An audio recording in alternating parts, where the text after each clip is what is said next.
தமிழாசிரியர் அம்மா அவர்கள் உங்களிடையே ஒரு சில நிமிடங்கள் உரையாற்றலாம். தந்தை உலகிற்கு நம்ம அறிமுகப்படுத்தியவர்கள் ஆசிரியர்கள் சொல்லுவாங்க. அது மாதிரி என்னென்ன உலகிற்கு அறிமுகப்படுத்தியவர்கள் ஒரு பக்கம் போடுறேன் அப்படின்னா அதுக்கு முதல் காரணம் நம்ம தங்கமுத்து சார் தான். அதுக்கு நான் ரொம்ப அவருக்கு நன்றி கடன் பட்டிருக்கேன். ரொம்ப தேங்க்ஸ் சார். சக்ஸஸ்க்கு முக்கியமான காரணமே இந்த தொடர்ச்சி தான் சக்ஸஸ் காரணம். ஆஃபர் தம்பி செல்வமுருகன் சொன்னார் இல்லைங்களா, ஸ்டூடெண்ட்ஸ்க்கு ஏதாவது பண்ணலாம்னு சொல்லி. நம்ம ஸ்கூலில் இப்போ ஃபஸ்ட்டு 5 ரேங்க் எடுக்கிறவங்களுக்கு IAS exam. Engineer Thangamuthu study circle ஆன் IPS அகாடமி அரசு பணி வெற்றியின் முதல் படி. தம்பி பார்த்தோன்னே எனக்கு ரொம்ப சந்தோஷமா இருந்துச்சு. அதை விட என்னோட ஸ்டூடெண்ட்டுங்க 2 பேரும், இவங்க 2 பேருமே என்னோட ஸ்டூடெண்ட்டுங்க. எங்கே பார்த்தாலும் என்னோட ஸ்டூடெண்ட்ஸ்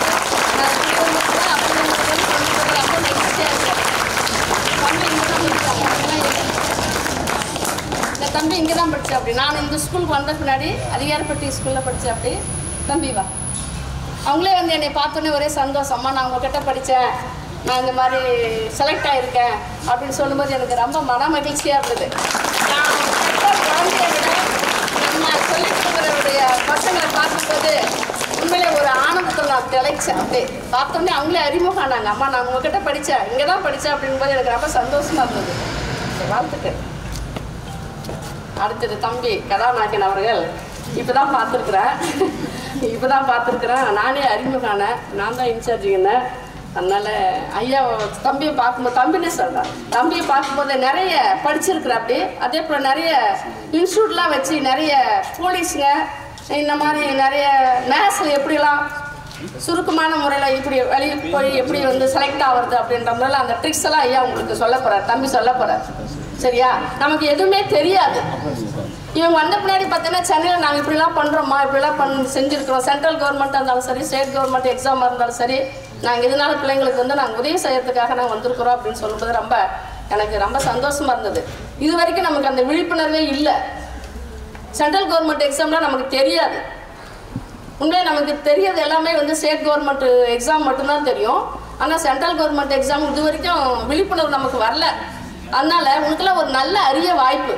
அழகாக வந்து நிறைய எக்ஸாமெல்லாம் எழுதியிருக்காரு, நிறைய பெரிய பெரிய எக்ஸாமெல்லாம் எழுதி நல்ல தேர்வில் வந்து வெற்றி பெற்று இப்போ ஏழை மாணவர்களுக்கு வந்து ஒரு அந்த இன்ஸ்டியூட் வச்சு ஏழை மாணவர்களுக்காக நான் உதவி செய்கிறேன் அப்படின்னு சொல்லி வந்திருக்காரு. இந்த வாய்ப்பை, அரிய பெரிய வாய்ப்பை நம்ம வந்து மாணவர்களாகிய நம்ம பள்ளிக்கு வந்தது ரொம்ப பெருமையாக இருக்குது. வேறு எந்த பள்ளிக்கும் போகலை. இந்த ஏற்பாடு செஞ்ச நம்ம தமிழ் ஐயா, தம்பி உதயகுமார், நம்ம கூட வேலை செய்கிற அனைத்து முன்னாள் ஆசிரியர்களுக்கு ஒரு மிகப்பெரிய ஒரு வரம் இது வந்திருக்கிறது. சரிங்களா? அவங்க சொல்வதை கேட்டு அவங்க என்ன கருத்து சொல்கிறாங்க, எப்படி சொல்கிறாங்க, என்ன மாதிரி படிக்க சொல்கிறாங்க, என்ன மாதிரி தேர்வுகள் நம்ம எப்படி சீக்கிரம் நம்ம வந்து வேலைக்கு போவோம். இப்போ இருக்கக்கூடிய உலகத்தில் பார்த்தீங்கன்னா நம்மளால் சீக்கிரமாக வேலைக்கு போக முடியாது. காம்படிஷன் அதிகமாக இருக்குது. அதனால் என்ன செய்கிறேன்னா அவங்க என்ன சொல்கிறாங்களோ அதன்படி கருத்துரையெல்லாம் கேட்டு அவங்க வந்திருக்கக்கூடிய தம்பி அவர்களுக்கு நம்ம ஒரு நன்றி கடன் செலுத்துன்னு சொன்னால் நம்ம ஸ்கூல்லேயும் அந்த மாதிரி இப்போ 2 ஸ்டூடெண்ட்ஸ் வந்து வந்திருக்கிறாங்க இல்லையா, அந்த மாதிரி நீயும் அவங்க சொல்வதை கேட்டு நீங்களும் அந்த மாதிரி காம்படிட்டிவ் எக்ஸாம் எழுதி நம்ம ஸ்கூலுக்கும் தம்பி அவர்களுக்கும் ஒரு பெருமை சேர்க்கும்போது கேட்டுக்கொள்கிறேன், அன்புடன் கேட்டுக்கொள்கிறேன். வெற்றி பெற்று மிக அவருடைய அனுபவங்களையும் ஒரு சில பகிர்ந்து கொள்வார். முதலாவதாக செல்வமுருகன்.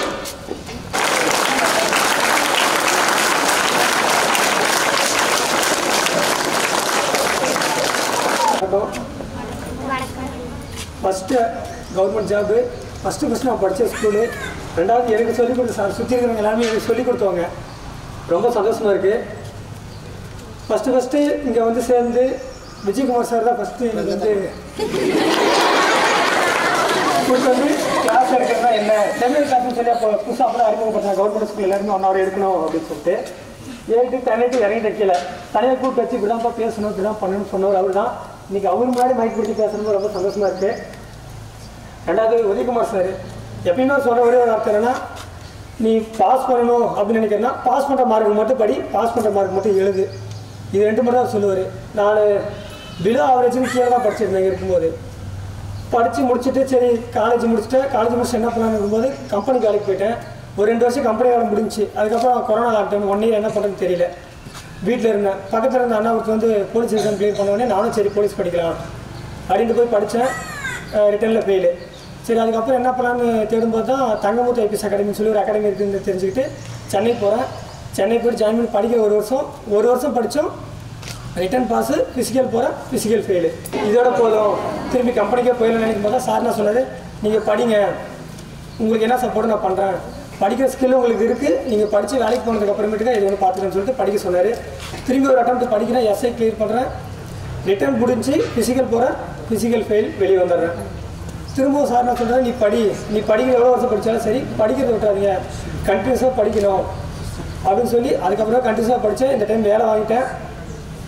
அதுவும் வேலை வாங்கிட்டு ஃபஸ்ட்டு இதுக்கு முன்னாடியே திருச்சி ஒரு ஸ்கூல் போகிற மாதிரி இருந்தது. எதிர்த்து என்னால் போக முடியல.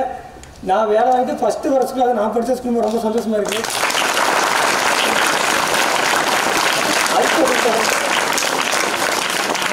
அடுத்து சொன்ன மாதிரி உலகிற்கு நம்மை அறிமுகப்படுத்தியவர்கள் தாய் தந்தை, உலகிற்கு நம்மை அறிமுகப்படுத்தியவர்கள் ஆசிரியர்கள் சொல்லுவாங்க. அது மாதிரி என்ன இந்த உலகிற்கு அறிமுகப்படுத்தியவர்கள் ஒரு பக்கம் இருக்காரு, உலகத்தையே என்ன அறிமுகப்படுத்தியவர் இன்னொரு பக்கம் இருக்காரு. ஸோ ரொம்ப சந்தோஷமாக இருக்குது. இதுக்கடுத்து தங்கமுத்து சார் நிறைய பேசுவார். அவர் பேசுகிறது கேளுங்க. அவர் பேசுகிறத கேட்டு தான் நான் இன்றைக்கி ஒரு அரசு அதிகாரியாக வந்திருக்கேன். அவர் பேசுகிறது நீங்களும் கேளுங்க. கண்டிப்பாக இங்கே இருக்கிறவங்க பாதி பேருக்கு மேலே அரசு அதிகாரியாக வருவீங்க, அந்த நம்பிக்கை இருக்குது. உதயகுமார் சார் பேசும்போது சொன்ன ஒரே வார்த்தை என்னன்னா, ஒரு வருஷத்துக்கு நம்ம கிட்ட பார்த்தீங்கன்னா 100 பேர் வெளியே போகிறாங்க. 100 பேருமே வெளியே போகிறது முக்கியம் இல்லை, 100 பேரில் ஒரு 80 பேராச்சும் அரசு வேலைக்கு போகணும் அப்படின்னு சொன்னார். இந்த இடத்துல நான் சார்கிட்ட கேட்குறது ஒன்றே தமிழ் சார்கிட்ட, இங்கே டாப் மார்க் எடுக்கிறவங்களுக்கு ஏதாச்சும் ஒன்று நம்ம இன்ஸ்டியூட்டில் ஏதாவது செய்யணும் சார். நீங்கள் ஏன்னா நான் படித்த ஸ்கூலு ஃபஸ்ட் டைம் இங்கே வந்திருக்கீங்க, ஏதாவது ஒன்று செய்யணும்.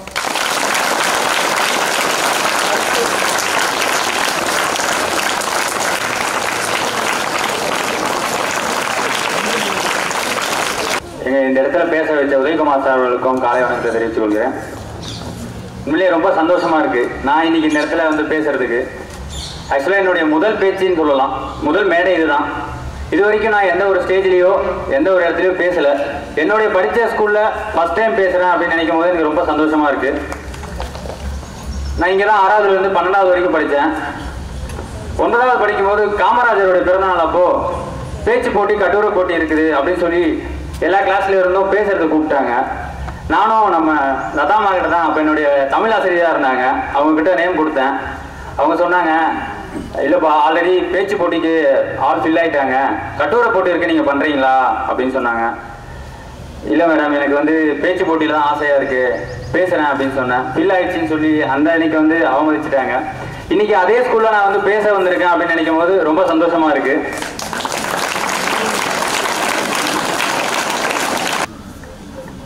நம்ம வாழ்க்கையில் அடுத்து என்ன செய்ய போகிறோம் அப்படின்னு யோசிக்கிறத விட வாழ்க்கைக்காக என்ன செய்ய போகிறோம் அப்படின்னு யோசிக்கணும். முதல்ல வாழ்க்கையில் நம்ம இப்போ படிக்கிறோம், 10th படிக்கிறோம், 12th படிக்கிறோம், யாரோ ஒருத்தரோட அட்வைஸில் நம்ம காலேஜ் ஏதோ ஒரு டிபார்ட்மெண்ட் எடுக்கிறோம், சேர்றோம், அப்படியே நம்ம லைஃப் போயிடுது. என்னோட லைஃப் அப்படி தான் போச்சு.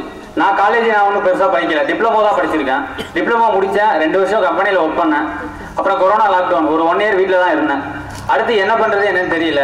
அதுக்குள்ளே எங்கள் அண்ணா இந்த மாதிரி ஐபிஎஸ் அகாடமி வச்சுருக்காங்க, நான் படிச்சுட்டு இருக்கேன், சூப்பராக லேர்ன் பண்ணுறாங்க, நீயும் வந்தால் கண்டிப்பாக கவர்மெண்ட் ஜாப் போகலாம் அப்படின்னு சொல்லி என்னுடைய ஆசையை தூண்டினாங்க. சரி, எனக்கும் அரசு வேலைகளை ஒரு ஆர்வம் இருந்ததுனால சரி போகலாம் அப்படின்னு சொல்லி நான் தங்கமுத்து சார் கூட கால் பண்ணி இந்த மாதிரி பேசினேன். சார், இந்த மாதிரி செல்வமுருகனோட தம்பி நானும் படிக்கணும்னு ஆர்வம் இருக்குது சார், நான் வரேன் அப்படின்னு சொன்னேன். வாங்க படிச்சுக்கலாம் கண்டிப்பாக அப்படின்னு சொல்லி எனக்கு ஃபஸ்ட் டைமே அவர் ரொம்ப ஊக்கம் கொடுத்தாரு. ஊக்கம் கொடுத்து இன்றைக்கி நான் அவரோட அகாடமியில் ரிட்டர்ன் மட்டும் சாரோடைய கிளாஸை, ஆக்சுவலாக எனக்கு மேக்ஸ் ரொம்ப சுத்தமாக வராது, ரொம்ப டவுன் தான் மேக்ஸில். எனக்கு ரவி சார் தான் மேக்ஸ் டாப்பு, நிறைய அடிச்சிருக்காரு மேக்ஸில். வந்து நான் காலாண்டு பரீட்சையில் நான் பாஸே பண்ணலை, அதுக்காக நிறைய எனக்கு அட்வைஸும் பண்ணியிருக்காரு, பர்சனலாகவும் அட்வைஸ் பண்ணியிருக்காரு. ஒரு ஆசிரியராக எப்படி நடந்திருக்கோமோ அதே மாதிரி நடந்திருக்காரு. இன்றைக்கி நான் மேக்ஸில் 25 out of 23 போடுறேன் அப்படின்னா அதுக்கு முதல் காரணம் நம்ம தங்கமுத்து சார் தான். அதுக்கு நான் ரொம்ப அவருக்கு நன்றி கடன் பட்டிருக்கேன். ரொம்ப தேங்க்ஸ் சார். இதே போல நிறைய மாணவர்கள் டிஎன்பிஎஸ்சி குரூப் 4, எஸ்ஐ இது போல நிறைய எக்ஸாம்ல மேக்ஸ்லால தன்னுடைய வாழ்க்கை 1 மார்க்கால இருந்தவங்க எல்லாருமே இன்னைக்கு தங்கமுத்து சாரால ஒரு அரசு அதிகாரி ஆயிருக்காங்க அப்படின்னா அதுக்கு முதல் காரணம் சார் தான். அவங்களோட சார்பாகவும் சாருக்கு நான் நன்றி தெரிவிச்சுக்கிறேன்.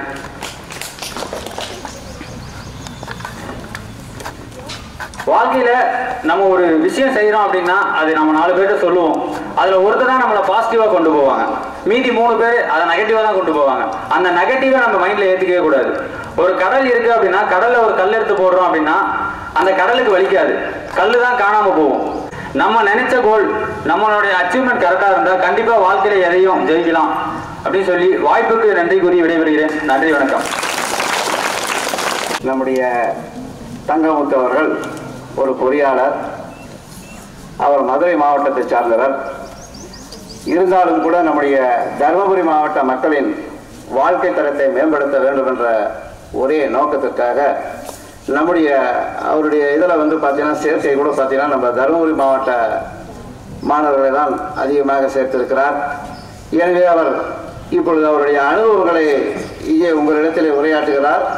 நீங்கள் அதை கவனமாக அவர் கூறும் கருத்துக்களை உள்வாங்கி உங்களுடைய நண்பர்கள், உறவினர்கள், மற்ற நம்ம ஊரில் இருக்கக்கூடிய பிற மாணவர்களுக்கு அதை வழிகாட்டி நீங்கள் அந்த அனுபவங்களை எடுத்து செல்ல வேண்டும் என்று சொல்லி அவரை சிறப்புரை ஆற்ற வருகை தருமாறு அன்புடன் வருக வருக என வரவேற்று பேச அழைக்கின்றேன்.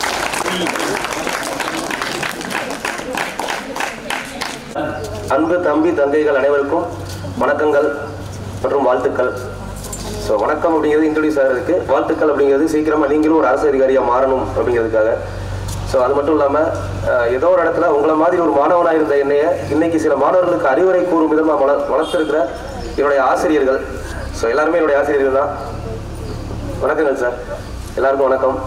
ஸோ தம்பி சொன்ன மாதிரி எனக்கு இது ஃபஸ்ட்டு ஸ்டேஜ் கிடையாது.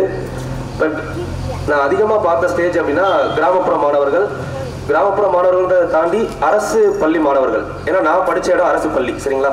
ஸோ கவர்மெண்ட் ஸ்கூலில் படிக்கிறப்போ நமக்கு வந்து பார்த்தீங்கன்னா அப்போது பெரிய ஆசைன்னு ஒன்றும் இருக்காது. ஏன்னா ஸ்கூல் யூனிஃபார்ம் ஒரு ப்ரைவேட் ஸ்கூலோட கம்பேர் பண்ணுறப்போ வந்து பார்த்தீங்கன்னா சின்ன வயசில் நமக்கு பெருசாக ஆசைகள் அப்படின்றது இருக்காது.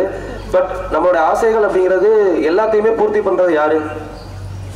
இப்போ நமக்கு அறிவுரை அப்படிங்கிறது எல்லா இடத்துலையும் கிடைக்குமா? நீங்கள் பார்த்தீங்க அப்படின்னா அறிவுரை வந்து எல்லாருமே சொல்லுவாங்க. பட் யாருடைய அறிவுரை எடுத்துக்கணும் அப்படிங்கிறது தான் மாதா, பிதா, குரு, தெய்வம் அப்படின்னு சொல்லி ஒரு 4 ஆர்டர் எல்லாருமே கேள்விப்பட்டிருப்பீங்க, சரிங்களா? ஸோ இதில் மாதா, பிதா அப்படிங்கிறது நமக்கு ஒன்று கிடைக்கலைன்னா கூட நம்ம பசங்களுக்கு கிடைக்கணும் அப்படின்னு நினைக்கிறவங்க. இதில் குரு அப்படிங்கிறவங்க யார் அப்படின்னா ஒரு ஏணி மாதிரி. ஸோ அந்த ஏணி அங்கேயே தான் இருக்கும். அந்த ஏணியில் ட்ராவல் பண்ணுற எல்லாரும் எங்கேயோ போயிடுவாங்க. ஃபார் எக்ஸாம்பிள் சார்கிட்ட படித்தவங்க உங்கள் கண்ணு முன்னாடி ஒரு போலீஸ் ஆஃபீஸர் இருக்காரு. ஸோ இதே மாதிரி எத்தனையோ பேர் டிஎஸ்பி, கலெக்டர், இன்க்ளூடிங் நானும் ஒரு கவர்மெண்ட் ஸ்கூலில் தான் படித்தேன். ஸோ எங்களோட ஸ்கூல் டீச்சர் அங்கே தான் இருக்காங்க. இப்போவும் நான் போனால் பார்க்குறேன். பட் இப்போ நான் வந்து சொல்கிற இடம் அப்படிங்கிறது நான் பெருசாக டெவலப் ஆகிட்டோன்றதை சொல்லலை. பட் நம்மளை இந்த அளவுக்கு கொண்டு வர்றவங்க அங்கே தான் இருக்கிறாங்க. ஸோ அதன் அடிப்படையில் நீங்கள் அறிவுரை கேட்கணும் அப்படின்னா ஒன்று உங்கள் பேரண்ட்ஸ்கிட்ட கேளுங்க, நெக்ஸ்ட்டு உங்கள் டீச்சர்ஸ்கிட்ட கேளுங்க. ஸோ அதை தாண்டி மற்ற யார் சொல்கிற எந்த ஒரு விஷயத்தையுமே பெருசாக ஒரி பண்ணிக்கிட வேண்டாம். ஏன்னா இந்த டைமில் எல்லாருக்கும் என்னென்ன இருக்குன்றது எனக்கு தெரியும். ஸோ அதை வச்சு நான் சொல்கிறேன். அது மட்டும் இல்லாமல் இந்த அரசு பள்ளி மாணவர்களுக்கு ஏதோ என்னால் முடிஞ்ச சின்ன ஹெல்ப் பண்ணணும் அப்படிங்கிறதுக்காக இதை முதல்ல ஸ்டார்ட் பண்ணேன். ஸோ ஃபர்ஸ்ட் ஆஃப் ஆல் வந்து பார்த்தீங்கன்னா எந்த டைமில் எது கிடைக்கணுமோ அந்த டைமில் அது கிடைச்சாதான் அதுக்கு வேல்யூ. இப்போ உங்களுக்கு புரிஞ்சிருக்காது, திரும்ப சொல்கிறேன். அதாவது என்ன அப்படின்னா இப்போ நம்ம வந்து பார்த்தீங்கன்னு வச்சுக்கோங்களேன், எனக்கு இந்த அரசு அதிகாரி அப்படிங்கிறதே எப்போ தெரிய ஆரம்பிச்சிச்சு, அரசு வேலை அப்படிங்கிறது 24 வயசுல. 24 வயசு நான் உங்களை மாதிரி கவர்மெண்ட் ஸ்கூலில் படிச்சுட்டு ஸ்கூலிங் முடிச்சுட்டு காலேஜ் முடிச்சுட்டு சென்னைக்கு வேலை தேடி போகிறேன். ஃபர்ஸ்ட் மந்த் சேலரி வந்து பார்த்தீங்கன்னா 7,500 ரூபாய், சரிங்களா? ஸோ நமக்கு இந்த ஸ்டேஜில் இருக்க நமக்கு 7,500 ரூபாய் பெருசாக தெரியும். ஸோ அங்கே சென்னையில் போய் என்னோட ஒரு மாதம் செலவு மட்டுமே 6,000 ரூபாய் ஆயிடுச்சு. அங்கே ரூமு, சாப்பாடு, அது போக என்னோட எக்ஸ்பெண்டிச்சர். ஸோ அது போக வீட்டுக்கு வெறும் 1,500 ரூபாய் தான் அனுப்ப முடிஞ்சு ஃபர்ஸ்ட் 1 இயர். ஸோ அப்படி தான் வேலை பார்த்தேன். ஸோ அப்படி வேலை பார்க்கும்போது சைடில் கவர்மெண்ட் எக்ஸாமுக்கு படிக்க ஆரம்பித்தேன், சரிங்களா? ஸோ இப்போ உங்களுக்குமே அதே நிலைமை தான். இப்போ நம்ம வந்து ஃபியூச்சரை பற்றி ஒரு அவேர்னஸ் இல்லை அப்படின்னா நீங்களுமே ஃபியூச்சரில் கண்டிப்பாக ஒரு 20 வயசுக்கு மேலே கஷ்டப்படுவீங்க, சரிங்களா? அதனால இப்போவே வந்து பார்த்தீங்கன்னா ஃபியூச்சரை பற்றி பிளான் பண்ணணும். இப்போ நம்ம சொல்லக்கூடிய விஷயம் என்ன அப்படின்னா நம்மளை சுற்றி வாய்ப்புகள் நிறையா இருக்கு. அப்துல் கலாம் ஐயா சொன்ன கூட்டம் தான் நம்ம எடுத்துக்கணும் மைண்டில். Small aim is a crime, கேள்விப்பட்டிருக்கீங்களா? ஸ்மால் எய்ம் அப்படிங்கிறது பெரிய கிரைம் அப்படின்னு சொல்லியிருக்காங்க. அதாவது நம்ம கனவுகள் வந்து பார்த்தீங்கன்னா எப்பயும் பெருசாக இருக்கணும். இப்போ நம்ம இங்கே உட்காந்துருக்க இடம் கவர்மெண்ட் ஸ்கூல், 10th ஸ்டாண்டர்ட் படிக்கலாம் சில பேர். ஸோ இதுக்கப்புறம் நீங்கள் எங்கே போகணும் அப்படிங்கிற கனவை இப்போயே ஃபிக்ஸ் பண்ணணும். எத்தனை பேர் நோட்லலாம் பின்னாடி IAS, IPS, டாக்டர் இந்த மாதிரி எழுதிருக்கீங்களா? என்ன எழுதிருக்கீங்களா? IPS, very good. ஸோ இதெல்லாம் வந்து இப்போவே இருக்கணும். ஒரு கனவு அப்படிங்கிறது நம்மளோட இனிஷியல் ஸ்டேஜ்லேயே அந்த கனவை விதைக்கணும். அந்த கனவை நோக்கி டிராவல் பண்ணணும். இப்போ எல்லாருமே வந்து பாத்தீங்கன்னா ஸ்கூல்ஸ்லயுமே பாத்தீங்கன்னா போர்டில் எழுதிருக்கக்கூடிய விஷயம் முயற்சி பயிற்சி ஈக்குவல் டு வெற்றின்னு எழுதியிருப்பாங்கல்ல, எல்லாரும் பார்த்துருக்கீங்களா? ஸ்கூல் போர்ட்ஸ்ல அதிகமா இருக்கும். பட் அது 100% உண்மையா? இது வந்து தியரிட்டிக்கலா ஓகே, பட் பிராக்டிக்கலா பார்த்தோம்னா முயற்சி பயிற்சி அதுக்கான வித்தியாசம் அதோட தொடர்ச்சி அப்படிங்கிறது தான் நிர்ணயிக்கப்படுது. இது நான் ஃபீல் பண்ணது. இப்போ நான் 7 வருஷத்துக்கு முன்னாடி படிக்க ஆரம்பிச்சேன். 7 வருஷம் கழிச்சு தான் என்னால் இந்த வருஷம் மட்டும் 100 பேர் என்ன கிளியர் பண்ணியிருக்காங்க. இன்னி வரக்கூடிய வருஷங்கள்ல 100 200 மாறும். ஸோ இது எதனால வந்துச்சுன்னு நினைக்கிறீங்க? நான் முயற்சி பண்ணதுனாலையும் பயிற்சி பண்ணதுனாலையும் கிடைக்கல, அது ரெண்டையும் தொடர்ச்சியா பண்ணதுனால தான் நீங்க வந்து நிற்கிறேன். ஸோ உங்களுக்குமே சொல்லக்கூடிய விஷயம் இதுதான். எந்த ஒரு விஷயத்தை எடுத்தாலுமே நம்ம முயற்சி பயிற்சிங்கிறது ஆட்டோமேட்டிக்காக நமக்கு வந்துடும். இப்போ நீங்கள் காலேஜ் முடிக்கிறீங்கன்னு வைங்க, கண்டிப்பாக ஒரு வேலைக்காக என்ன பண்ணுவோம்? முயற்சி பண்ணுவோம்ல. ஸோ எங்கேயோ போய் ரெசியூம் கொடுப்போம், ஒரு வேலை தேடுவோம். அந்த முயற்சி அப்படிங்கிறது ஒரு ஹியூமன், ஒரு மனிதனாக பிறந்த எல்லாருக்குமே இருக்கும், ஏதோ ஒரு கட்டத்தில் இருக்கும். பட் அந்த முயற்சி அப்படின்னு வர்றப்போ நம்ம அதுக்கான பயிற்சியை தேடுவோம் கண்டிப்பாக. இப்போ நம்ம அகாடமிலேயே வந்து பார்த்தீங்கன்னா, இப்போ நான் தம்பி வந்தார் இல்லைங்களா, செல்வ முருகன், அவரே சொன்னாரு 4வது அட்டம்ப்ட் தான் ஃபுல்லாக கிளியர் பண்ணி வேலைக்கு போயிருக்காரு. ஸோ அவரு கூட இது வரைக்கும் 4 பேட்ச், ஒரு பேட்சுக்கு 150 பேர் வச்சா கூட 600 பேர் படிச்சிருக்காங்க. 600 பேர்ல இது வரைக்கும் பாஸ் பண்ணதுன்னு பார்த்தீங்க அப்படின்னா மேக்ஸிமம் 100 பேர். அப்போ மிச்சம் 500 பேர் எங்க போனாங்க? அவங்கள்ட்ட என்ன இல்லைன்னு நினைக்கிறீங்க? பிராக்டிக்கலா யோசிங்க. நான் சொல்றது புரியுதா? 600 பேருமே படிக்க ஜாயின் பண்ணாங்க, 600 பேருமே பயிற்சி எடுத்தாங்க. ஆனா அது 500 பேர் இப்ப எங்க இருக்காங்கன்னே தெரியல. ஆனா 100 பேர் இப்ப கவர்மெண்ட் ஆபீசரா நம்ம முன்னாடி இருக்காங்க. இவங்ககிட்ட இருக்கிறது என்ன, அந்த 500 பேர்கிட்ட இல்லாதது என்ன? தொடர்ச்சி. அது முக்கியம். நம்ம லைஃப்ல வந்து எல்லாத்தையுமே ஒரு வெளியோட்டமா பார்த்துட்டு போயிடக்கூடாது, கொஞ்சம் யோசிக்கணும். இப்போ நீங்க வந்து பாத்தீங்க அப்படின்னா ஒரு விஷயத்தை ஸ்டார்ட் பண்றீங்கன்னா, ஸ்டார்ட் பண்ணி கொண்டு போறது அப்படிங்கிறது இனிஷியல் ஸ்ட்ரகிள் இருக்கதான் செய்யும். இனிஷியலா எல்லாத்தையுமே பாத்தீங்கன்னா தடுமாற்றம் இருக்கும். அதை தாண்டி வந்ததுக்கு அப்புறம் யார் தொடர்ச்சியா பண்றீங்களோ உங்களுக்கான சக்சஸ் அப்படிங்கிறது 4 பேர் பேசுற லெவல்ல பெரிய லெவல்ல இருக்கும். சரிங்களா? எக்ஸாம்பிள் தாமஸ் ஆல்வா எடிசன், எல்லாருமே கேள்விப்பட்டிருக்கீங்களா? தாமஸ் ஆல்வா எடிசன் என்ன கண்டுபிடிச்சாரு? மின்விளக்கு, பல்பு. சரிங்களா? சோ அவர் கண்டுபிடிச்சது எத்தனாவது அட்டம்ப்ட்ல கண்டுபிடிச்சாரு? சொல்லுங்க, நீங்க நார்மலா கேள்விப்பட்டிருப்போம் எல்லாருமே. 1000 முறை முயற்சி பண்ணி தான் ஒரு பல்பை கண்டுபிடிச்சாருன்னு சொல்லியிருப்பாங்க. கரெக்டா? சார் 1000 முறை முயற்சி பண்ண அவரு 900 முறை முயற்சி பண்ணிட்டு என்னால முடியலன்னு விட்டுருந்தா கண்டுபிடிச்சிருக்க முடியாதுல்ல? ஏன் அவரு கண்டுபிடிச்சிருக்கப்போ அவருக்கும் டீச்சர்ஸ் இருந்திருப்பாங்கல்ல, அவங்களுக்குமே இதை பத்தி ரிசர்ச் பண்ணிருக்கலாம்ல. ஒரு அட்டம்ப்ட் அவர் ஃபெயில் ஆகுறாரு, சோ அவரு கூட சேர்ந்து நிறைய பேர் முயற்சி பண்ணிருக்கலாம். அவர் 1000 அட்டம்ப்ட் பண்றப்போ 1000 பேர் அவர்களும் முயற்சி பண்ணாங்க, பட் யாரும் தொடர்ச்சியா பண்ணல. இன்னைக்கு தாமஸ் ஆல்வா எடிசனா இவ்வளவு பேர் பேசுறோம் அப்படின்னா அவர்கிட்ட இருந்த ஒரு விஷயம் என்ன நினைக்கிறீங்க? தொடர்ச்சி. இதை இப்போ உங்க மைண்ட்ல ஸ்டோர் பண்ணணும். அதுக்காக இவ்வளவு தூரம் சொல்றேன். ஏன்னா இப்போ ஒரு விஷயத்த மைண்ட்ல பதிஞ்சிட்டோம் அப்படின்னா அது மறக்காது. கண்டிப்பா நீங்க 12th காலேஜ் முடிச்சுட்டு உங்களுக்கு ஒரு நாள் தோணும் என்ன பண்ணலாம் அப்படின்னு சொல்லி. இப்போ எல்லாருமே இங்க ஹாப்பியா இருக்கீங்க, உங்களுக்கு வீட்டுல என்ன கஷ்டம்ன்றது தெரியாது. ஸோ இந்த அளவுக்கு நீங்க ஹாப்பியா இருக்கிறதுக்கு யாரெல்லாம் காரணம்னு நினைக்கிறீங்க? இப்போ நம்ம ஹாப்பியா இருக்கிறதுக்கு யாரு காரணம்? பேரண்ட்ஸ். சரிங்களா? First one. இதுக்கப்புறம் ஃபியூச்சர்ல நீங்க ஹாப்பியா இருக்க போறதுக்கு யாரு காரணம்? டீச்சர்ஸ். 2 பேர் தான். அதனாலதான் 2 பேர் அறிவுரையை மட்டும் முதல் கேளுங்க. ஸோ அவங்க எப்பயுமே வந்து பாத்தீங்கன்னா நம்ம நல்லா இருக்கக்கூடாதுன்னு நினைக்கவே மாட்டாங்க. அப்படி நினைக்காத 2 ஜீவன் யார் அப்படின்னா, ஒன்று பெற்றோர்கள், இன்னொன்று ஆசிரியர்கள். சரிங்களா? உங்க டெவலப்மெண்ட்டை பார்த்து பொறாமப்படாத 2 பேர் அவங்க மட்டும்தான். சரிங்களா? நான் நிறைய இடத்துல சொல்ற விஷயம், பார்க்குற விஷயம். நம்ம அடுத்த லெவல் டெவலப் ஆகிறோம் அப்படின்னா கண்டிப்பா கூட இருக்கிற ஃப்ரெண்ட்ஸாவே இருக்கட்டும், அது பொறாமைன்னு சொல்ல முடியாது, பட் அவங்களுக்கும் தோணும் ஸோ நம்மளும் இந்த லெவல் வளரலையே அப்படின்னு சொல்லி. அந்த எண்ணம் எப்பயுமே ஒரு ஆசிரியருக்கு வராது. நீங்க நாளைக்கு ஒரு ஐபிஎஸ் ஆபீசரா வந்தாலும் இதே சந்தோஷத்தோட உங்களை கூப்பிட்டு வந்து பேச வைப்பாங்க. கரெக்டுங்களா? அதனால எப்பயுமே வந்து பாத்தீங்கன்னா பெற்றோருக்கும் ஆசிரியருக்கும் மரியாதை கொடுங்க, பண்பா நடந்துக்கோங்க, பணிவா இருங்க. ஸோ அந்த பணிவு தான் நம்மளை உயர்த்தும். சரிங்களா? டிராவல் பண்ணி வந்த இவ்வளவு நாட்கள்ல ஸோ நிறைய பேர் பணிவு இல்லாம அந்த இடமே தெரியாம போயிருக்காங்க. அப்படி இருக்கவங்களே நான் பார்த்துருக்கேன். அதனால நமக்கு வந்து இப்போ அட்வைஸ் பண்றப்போ கஷ்டமா இருக்கும். சரிங்களா? ஒரு விஷயத்தை நம்மளுக்கு கஷ்டப்படுத்தி சொல்றதுனால அவங்களுக்கு என்ன ஆக போகுது? அவங்களுக்கு எதுவும் கிடைக்க போறது இல்லை. நம்மளை கஷ்டப்படுத்துறதுனால அவங்களுக்கு அவார்டு கொடுக்க போறாங்களா? ஒன்றும் கிடையாது. நீங்க படிச்சு வேலைக்கு போனீங்கன்னா உங்க சேலரி உங்க குடும்பம் டெவலப் ஆக போகுது. ஸோ இங்க இவங்க விதைக்கிற சின்ன சின்ன விதைகள் தான் பின்னாடி வந்து பெரிய பெரிய ஆபீசர் ஆகுறாங்க. ஸோ எனக்கு வந்து பாத்தீங்கன்னா இவ்வளவு பேர் சொன்னாங்க மேக்ஸ் நல்லா பண்றேன்னு சொல்லி. எனக்கு ஸ்கூல்ல சொல்லி கொடுத்த மேக்ஸ் தான் ஸ்டார்டிங்ல. ஸோ அதுல வந்து ஆர்வம் தான் இப்போ இவ்வளவு தூரம் வந்திருக்கு. இப்போ என்னதான் நான் சொல்லி கொடுத்தாலுமே இதோட பேஸ் எங்க இருக்கும்னு நினைக்கிறீங்க? ஸ்கூல் தான். இப்போ நான் ஒரு சில விஷயத்தை நான் சொல்லலாம், அழுத்தமா சொல்லலாம், 100 பேருக்கு சொல்றேன், அதுல 10 பேருக்கு உடனே புரியுது. 10 பேருக்கு வந்து பாத்தீங்கன்னா 2 நாள் கழிச்சு தான் புரியும். 10 பேர் 3 நாள் டைம் எழுதுனதுக்கு அப்புறம் தான் புரியும். ஸோ அதெல்லாம் எதனால அப்படின்னு நினைச்சீங்கன்னா அவங்களோட கவனச்சிதறல். வேற எதையுமே சொல்ல முடியாது. எல்லாருக்குமே ஸ்கூல்ல ஒரே மாதிரி தான் சொல்லி தராங்க, ஸ்கூல்ல ஒரே மாதிரி தான் படிக்கிறோம். சரிங்களா? ஏன்னா உங்க கிளாஸ்லயே வந்து பாத்தீங்கன்னா ஸ்டேட் ஃபர்ஸ்டும் இருக்காங்க, ஃபெயில் ஆனவங்களும் இருக்காங்க. இதுக்கு யாரு காரணம்? நம்மளோட கவனச்சிதறல். சரிங்களா? ஸோ எப்பயுமே ஒரு விஷயத்த பண்ணோம்னா ஃபோக்கஸாக பண்ணுங்க, கண்டிப்பாக அச்சீவ் பண்ணலாம். அடுத்து நான் இப்போ இங்கே வந்திருக்கிறதுக்கு நோக்கம் அதை ஃபஸ்ட்டு சொல்லிடுறேன். ஸோ உங்களுடைய மைண்டில் உங்களோட எய்ம் என்னன்னு ஃபிக்ஸ் பண்ணணும். அதான் என்னோட ஃபஸ்ட்டு நோக்கம். ஏன்னா எனக்கு வந்து பார்த்தீங்கன்னா ஸ்கூல்லையோ காலேஜ்லையோ இந்த மாதிரி ஒரு ஆப்பர்ச்சுனிட்டி கிடைக்கல. நான் படித்தது கவர்மெண்ட் ஸ்கூல். ஆக்சுவலாக நான் 10th எக்ஸாம் 12th எக்ஸாம் எழுதும்போது என்கிட்ட ஒழுங்கான பேனா கூட இல்லை, ஓப்பனாக சொல்லணும் அப்படின்னா. சரிங்களா? பட் நான் தான் ஸ்கூல் செகண்ட், ஸ்கூல் ஃபஸ்ட்டுன்னு சொல்லி நிறைய ஹைப் கொடுத்தாங்க. பட் கடைசி டைமில் அந்த பதட்டத்திலேயே ஸ்கூல் செகண்ட் ஆகிட்டேன். சரிங்களா? ஸோ அப்போ அந்த டைமில் வந்து பார்த்தீங்கன்னா நான் எழுதும்போது என்னோட பேனால வந்து பார்த்தீங்கன்னா மைக் கசிஞ்சுக்கிட்டே இருக்கும். அப்போ ஒழுங்காக எழுத முடியாது. சரிங்களா? ஸோ இதெல்லாம் நான் ஃபீல் பண்ணேன். ஒரு எக்ஸாம் எழுத போகிறதுக்கு முன்னாடி ஒரு சில ஸ்டூடெண்ட்ஸ் பிரைவேட் ஸ்கூல்லாம் பார்த்தீங்க அப்படின்னா மந்த்லி ஒன்ஸ் எல்லாமே புதுசாக வாங்கி தருவாங்க. பட் நமக்கு அந்த ஆப்பர்ச்சுனிட்டி கிடைக்காது. ஸோ நம்ம மைண்டில் ஃபிக்ஸ் பண்ணணும், நம்ம இப்போ இருக்கிறது ஒரு சாதாரண குடும்பமாக இருக்கலாம், ஒரு ஏழை குடும்பத்தில் நம்ம பிறந்திருக்கலாம். பட் கடைசி வரை அங்கேயே தான் இருக்கணுமா அப்படின்றது நீங்கள் தான் முடிவு பண்ணணும்.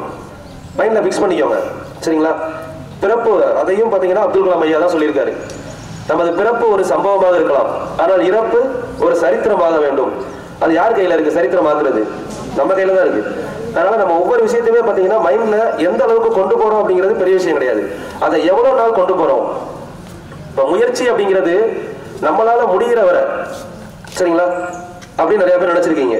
இப்போ எக்ஸாம்பிள், நான் எவ்வளவோ ட்ரை பண்ணேன், இவ்வளவுதான் எடுத்தேன், அது முயற்சி கிடையாது. முயற்சி அப்படின்னா நம்மளால முடிகிற வரை கிடையாது, நம்ம நினைச்சதை முடிக்கிற வரை இருக்கணும். அதுதான் தொடர்ச்சி. சொல்றது புரியுதா எல்லாருக்கும்? ஸோ அதனால எந்த ஒரு முயற்சியை நீங்க ஸ்டார்ட் பண்ணாலுமே நினைச்சதை முடிக்கணும். இப்போ தம்பி வந்து போலீஸ் பாஸ் பண்ணணும், யூனிஃபார்ம் போடணும்னு வந்தாரு, ஒரு அட்டெம்ப்ட் கொடுத்தாரு. அவங்க கூட சேர்ந்து எல்லாருமே என்னால் இவ்வளோ தூரம் ட்ரை பண்ணேன், எக்ஸாமை முடிச்ச, பிசிக்கல் பண்ண, மார்க் வரல, நான் வேலைக்கு போறேன்னு போயிட்டாங்க. ஸோ அதுக்கு பேர் முயற்சியா அப்படின்னா முயற்சியே கிடையாது. அவரோட முயற்சி என்ன? நான் காக்கி உடை போடணும், நான் ஒரு போலீஸா எங்க ஊருக்கு போகணும், அதான் அவரோட எய்மு. இப்போ போட்டாரு, என்னாச்சு? ஒரு 2 வருஷம் எக்ஸ்ட்ரா செலவாச்சு, அவ்வளோதான். அந்த 2 வருஷத்துல எவ்வளவோ கற்றுக்கலாம். சரிங்களா? இப்போ நம்ம சர்க்கிள்லேயே என் கூடயே வந்து பார்த்தீங்கன்னா கிளாஸ் எடுக்கிறாங்க. சார் பேர் வந்து பார்த்தீங்கன்னா மிஸ்டர் சக்திவேல் அப்படின்னு சொல்லிட்டு கிளாஸ் எடுக்கிறாரு அவர். ஸோ அவர் வந்து பார்த்தீங்கன்னா கிட்டத்தட்ட எனக்கு தெரிஞ்சு இந்த காம்படிட்டிவ் எக்ஸாமில் டிஎன்பிஎஸ்சி இந்த மாதிரி எக்ஸாம்ஸுக்கு அவரை மாதிரி பயாலஜி எடுக்கவே முடியாது அப்படிங்கிற அளவுக்கு பேர் இருக்கு அவருக்கு, எந்த அகாடமி போனாலுமே.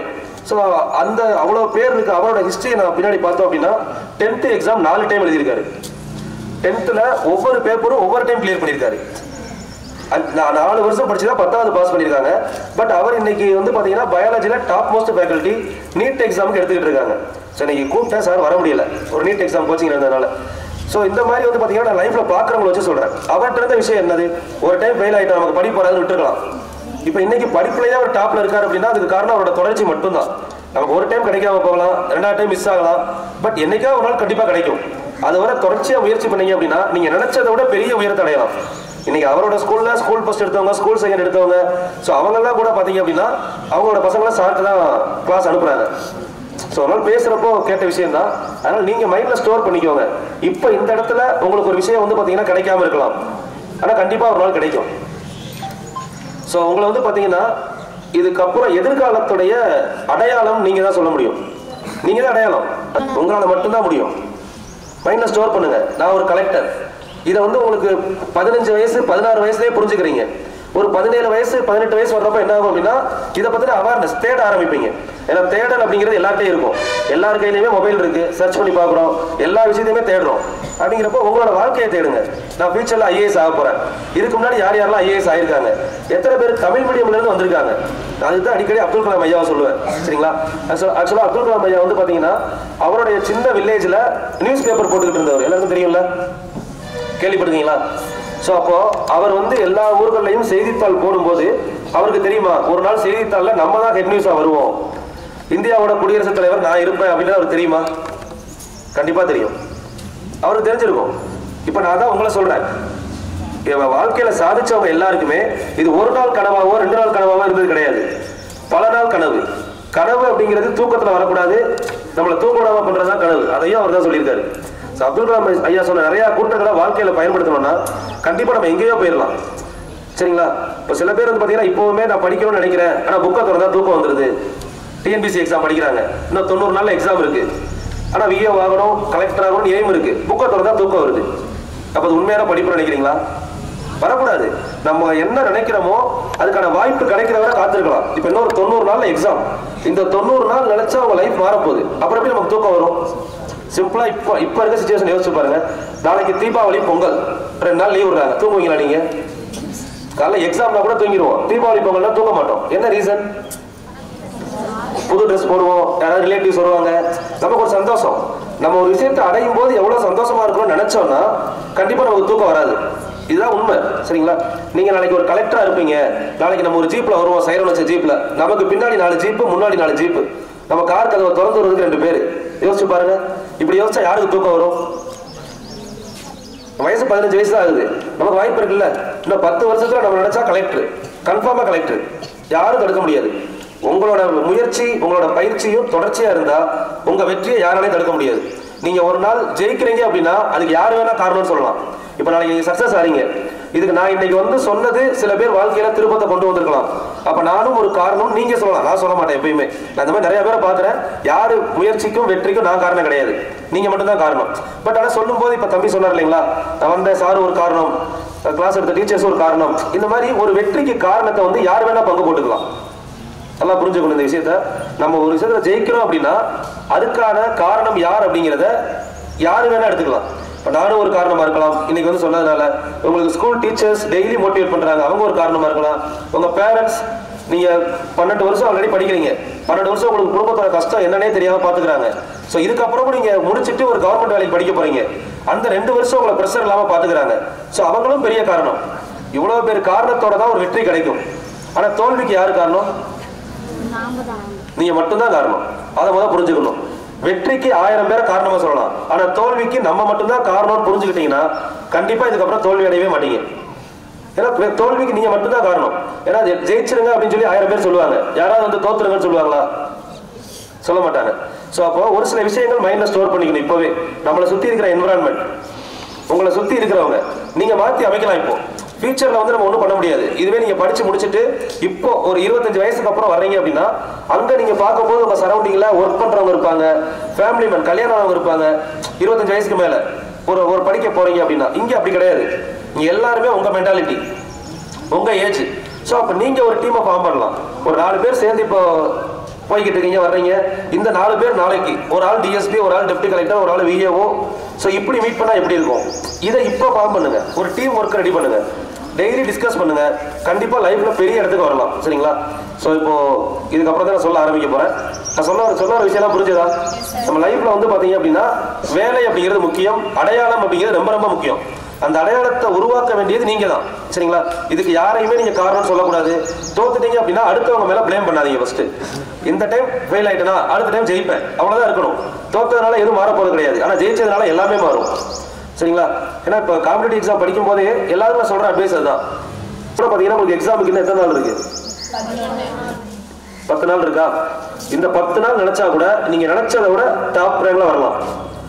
ஏன்னா இவ்வளவுதான். இந்த 10 நாள் திரும்ப கிடைக்குமா நமக்கு? கண்டிப்பா கிடைக்காது.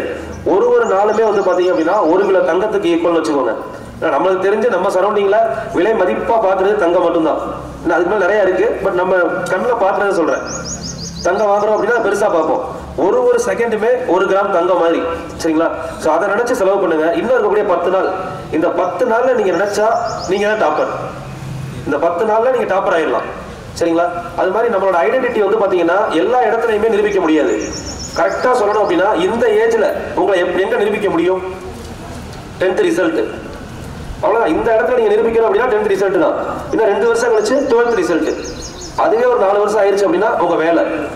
இவ்வளவுதான். இதை வச்சு மட்டும்தான் ஒரு உலகம் மதிப்பிடும். சரிங்களா? உலகம் மதிப்பிடுறதுக்கான அளவுகோல் இவ்வளவுதான். 15 வயசு தாண்டிடுச்சு அப்படின்னா ஒருத்தவங்க கேட்கிற விஷயம் என்ன? 10th முடிச்சிட்டீங்கன்னா 10th எத்தனை மார்க்னு கேட்பாங்க. வேற என்ன கேட்பாங்க? 12th முடிச்சா 12th என்ன குரூப், இல்ல எத்தனை மார்க். காலேஜ் முடிச்சிட்டீங்கன்னா எங்க வேலை பாக்குறீங்க ஃபர்ஸ்ட், அடுத்து என்ன வேலை பாக்குறீங்க. நீங்க கவர்மெண்ட் ஜாப்னு சொல்லுங்க, அவ்வளவுதான். வேற எதுவும் கேட்கவே மாட்டாங்க. ஒரு கவர்மெண்ட்ல வேலையில இருக்கும். ஸோ இந்த மாதிரி இடங்கள் மட்டும்தான் நம்ம மதிப்பை தீர்மானிக்கும். இப்போ இன்னும் 10 நாள்ல உங்க மதிப்பை நீங்க தான் தீர்மானிக்க போறீங்க. ஒரு 10 நாள் கரெக்டா வீட்டில் இருக்கக்கூடிய கஷ்டத்தையோ எந்த ஒரு பிரச்சனையோ எல்லாத்தையும் ஒதுக்கி வச்சிருங்க. இந்த 10 நாள் உங்க மைண்ட்ல என்ன இருக்கணும் அப்படின்னா 10 நாள் கழிச்சு எழுத போற எக்ஸாம். சரிங்களா? அதுல என்ன படிக்கல, எங்கெங்க லேக் ஆயிருக்கும் எல்லாத்தையும் சொல்லியிருப்பாங்க. டீச்சர்ஸே நல்லா கைட் பண்ணியிருப்பாங்க, எல்லாருமே சார் எல்லாருமே. ஸோ கொஞ்சம் பாருங்க, நீங்க நினைச்சீங்கன்னா அதை மாற்ற முடியும். சரிங்களா? நான் சொல்ற ஒரே விஷயம், எப்பயுமே ஒரு கம்மியான பீரியட்ல தேவையில்லாத பிரச்சனைகளை உள்ள கொண்டு வராதீங்க. எல்லாத்தையும் ஒதுக்கி வச்சிருங்க. இந்த 10 நாளுக்கு அப்புறம் இந்த மார்க்கை திரும்ப கொண்டு வர முடியாது.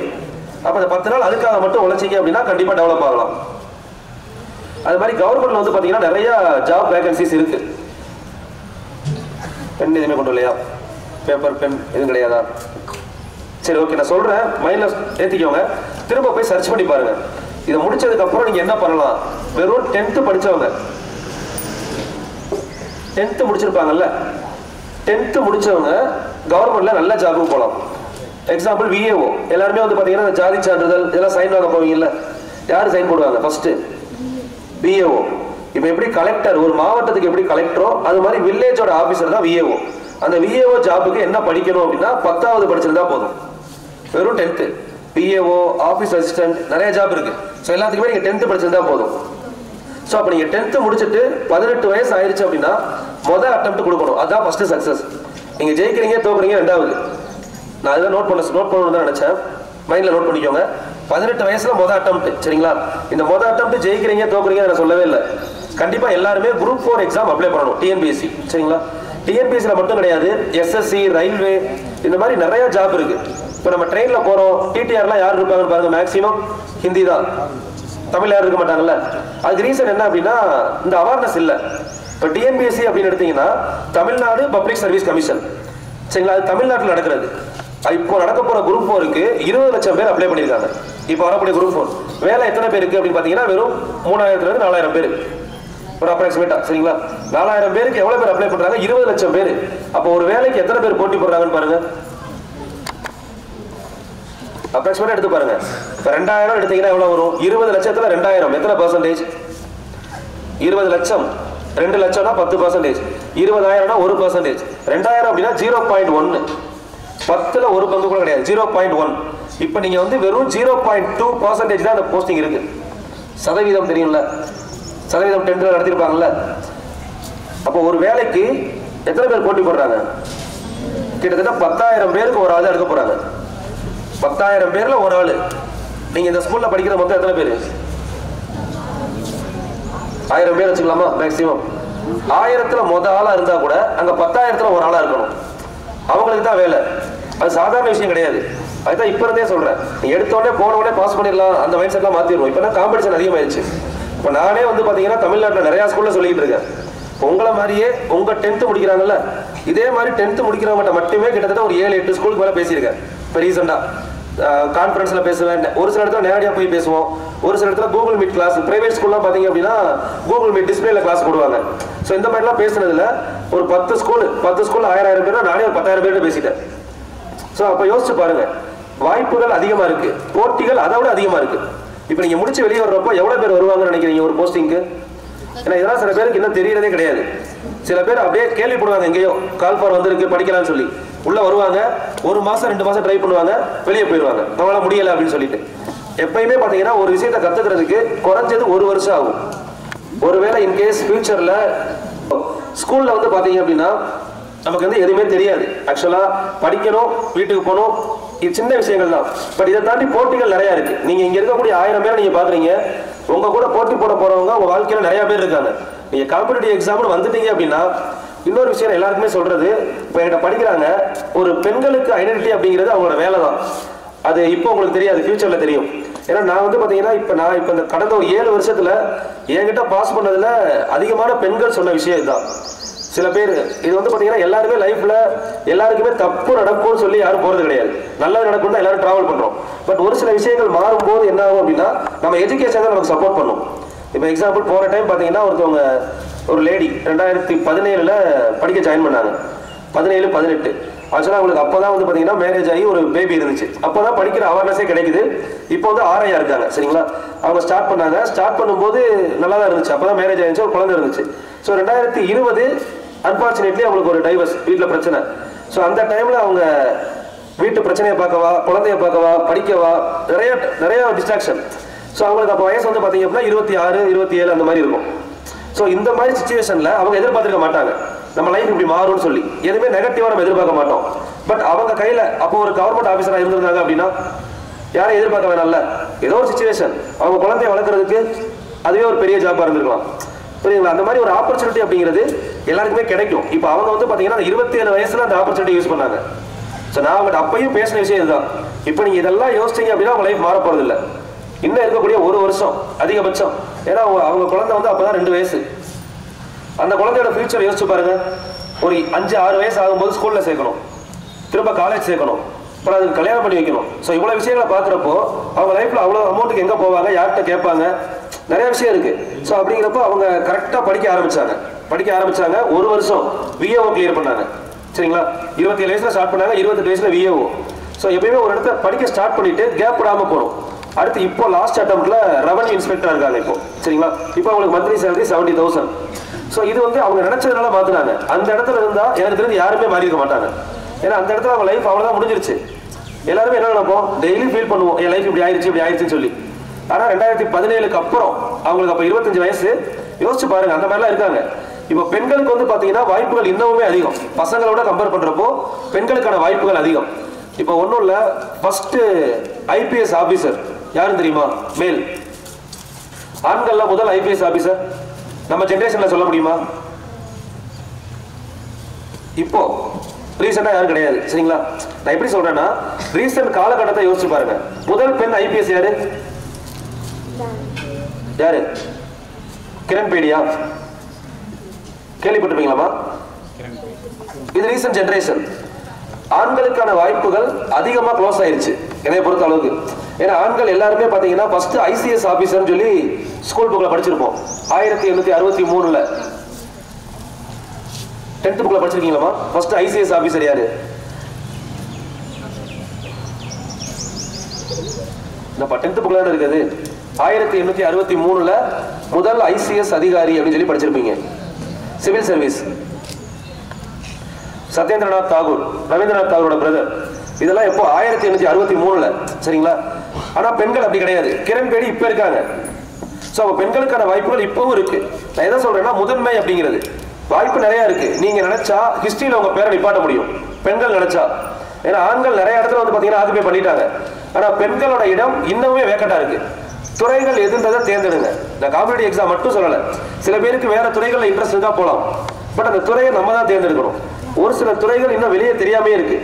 பெண்கள் அதுல முதலா இருப்பாங்க அப்படிங்கிறது இது வரைக்கும் எல்லாமே இருக்காங்க. அந்த இடத்துல நீங்க போனீங்க அப்படின்னா இதுக்கு அடுத்து வரக்கூடிய ஹிஸ்டரியவே நீங்க மாத்தலாம். நான் எதை சொல்றேன்னா, கிரண் பேடிங்கிறவங்க இப்ப இருக்க ஜெனரேஷன். இவங்க அவங்க ஐபிஎஸ் ஆனாங்க. இதுக்கப்புறம் வரக்கூடிய எல்லா புத்தகத்திலையும் முதல் ஐபிஎஸ் ஆபீசர்னா யார் பேர் இருக்கும்? கிரண் பேடி, அவங்க பேர் தான் இருக்கும். அதே மாதிரி பெண்கள் இன்னமும் நிறைய இடத்துல கால் பதிக்காம இருக்காங்க. அந்த இடத்த தேடுனீங்க அப்படின்னா உங்களுக்கான ஹிஸ்டரியை நீங்க உருவாக்கலாம். என்ன சொல்றேன்னு புரியுதா? ஆனா ஆண்கள் அப்படி கிடையாது. நிறைய இடத்துல ஆண்கள் கால் பதிச்சுட்டாங்க. பெண்களுக்கான இடம் இன்னமும் வேக்கண்ட் இருக்கு. சரிங்களா?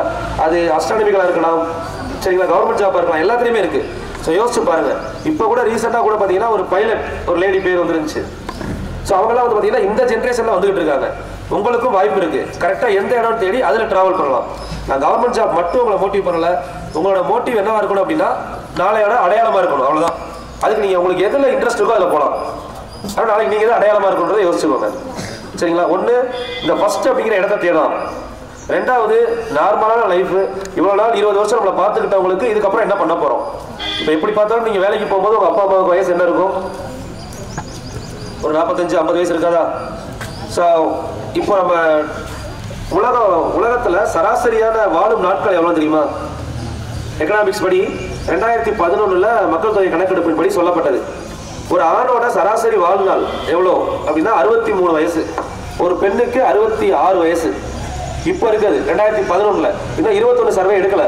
இதுக்கப்புறம் பார்த்தா சராசரி வாழ்நாளே 60 தான். 60 வயசு வரை ஒருத்தவங்க இருக்கிறாங்க அப்படிங்கிறது தான் சராசரியா கவர்மெண்டால நிர்ணயிக்கப்பட்டது. சரிங்களா? இருக்கலாம், 70 வயசு வரை இருக்கலாம், அது தப்புன்னு சொல்லல. பட் இதுக்கப்புறம் நம்ம என்ன பண்ண போறோம்? இப்ப இருக்கக்கூடிய 50 வருஷம் உங்களுக்காகவே இருந்துட்டாங்க. அவங்களுக்கு எந்த ஒரு ஆசையும் இல்லை, அவங்களுக்கு எந்த ஒரு ஐடென்டிட்டி இல்லை, இருக்கிறது போதும், இதுக்கப்புறம் பசங்க நல்லா இருந்தா போதும் இருந்துட்டாங்க. இன்னும் இருக்கக்கூடிய 10 வருஷம் இல்லை ஒரு 15 வருஷம் அதிகபட்சம். ஏன்னா இந்த கேப்ல உங்களுக்கு மேரேஜ் ஆகும். அதுக்கப்புறம் நீங்க உங்க வீட்டை பார்க்க போயிருவீங்க. அதுக்கப்புறம் அவங்களை பார்க்க முடியாது. நம்ம நினைச்ச மாதிரி பார்க்க முடியாது. பார்க்க முடியாதுன்னு இல்லை, நினைச்ச அளவுக்கு பார்க்க முடியாது. அப்போ நீங்க வேலைக்கு போனதுல இருந்து ஒரு 3-4 வருஷம் உங்க பேரண்ட்ஸை நீங்க நினைச்ச மாதிரி பார்த்துக்கலாம். உங்களை ஒரு 50 வருஷம் நல்லா பார்த்துக்கிட்டவங்கள, அதாவது அவங்களோட 50 வருஷம், உங்க 50 வருஷம் சொல்லல, அவங்க ஒரு 50 வருஷம் வாழ்க்கையை அவங்க நல்லா பார்த்துக்கிட்டாங்க. ஒரு 5 வருஷம் அவங்களுக்கு திருப்பி கொடுக்கணும். உங்களால என்ன கொடுக்க முடியும்னு நினைக்கிறீங்க? இதெல்லாம் யோசிச்சு பார்க்கணுமா? நம்ம வந்து பார்த்தீங்கன்னா ஒரு 30 வயசுக்கு மேலே அதை யோசிச்சு என்னால் பண்ண முடியலையே அப்படிங்கிறது முட்டாள்தனம். எல்லாரும் படிச்சிருக்கோம், இது நம்ம இப்பயே தெரியுது. இன்னும் வயசு யாருக்குமே 20 கூட ஆகலை. 22, 23 வயசுல நீங்கள் கவர்மெண்ட் வேலைக்கு போகிறீங்க. ஒரு 45, 50 வயசுல உங்கள் பேரண்ட்ஸை வேலைக்கு போக வேணாம், நான் வேலைக்கு போய் பார்த்துக்கிறேன், ஒரு 5 வருஷம் உட்கார வச்சு நல்லா சாப்பாடு போடுங்க. நாளைக்கு வெளியில் போகிறப்போ வர்றப்போ உங்களுக்கு ஒரு மரியாதை எதனால் கிடைக்க போகுது? உங்களோட வேலை. ஒரு கலெக்டரோட அம்மா வர்றாங்க, அதுதான் அவங்களுக்கு நீங்கள் கொடுக்க முடியும். அதை தவிர அவங்க பெருசாக சந்தோஷமாக இருந்து எழுத முடியாது.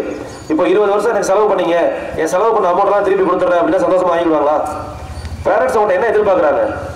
நாளைக்கு 4 பேர் மத்தியில் நம்ம பையன் வந்து நல்ல இடத்துல இருக்கணும், நம்ம பொண்ணு வந்து நல்ல போஸ்டிங்கில் இருக்கணும், அதை தான் அவங்க எதிர்பார்க்குறாங்க. அதனால மைண்டில் எக்ஸாம் இருக்கு, இப்போ எக்ஸாம் முடியட்டும்.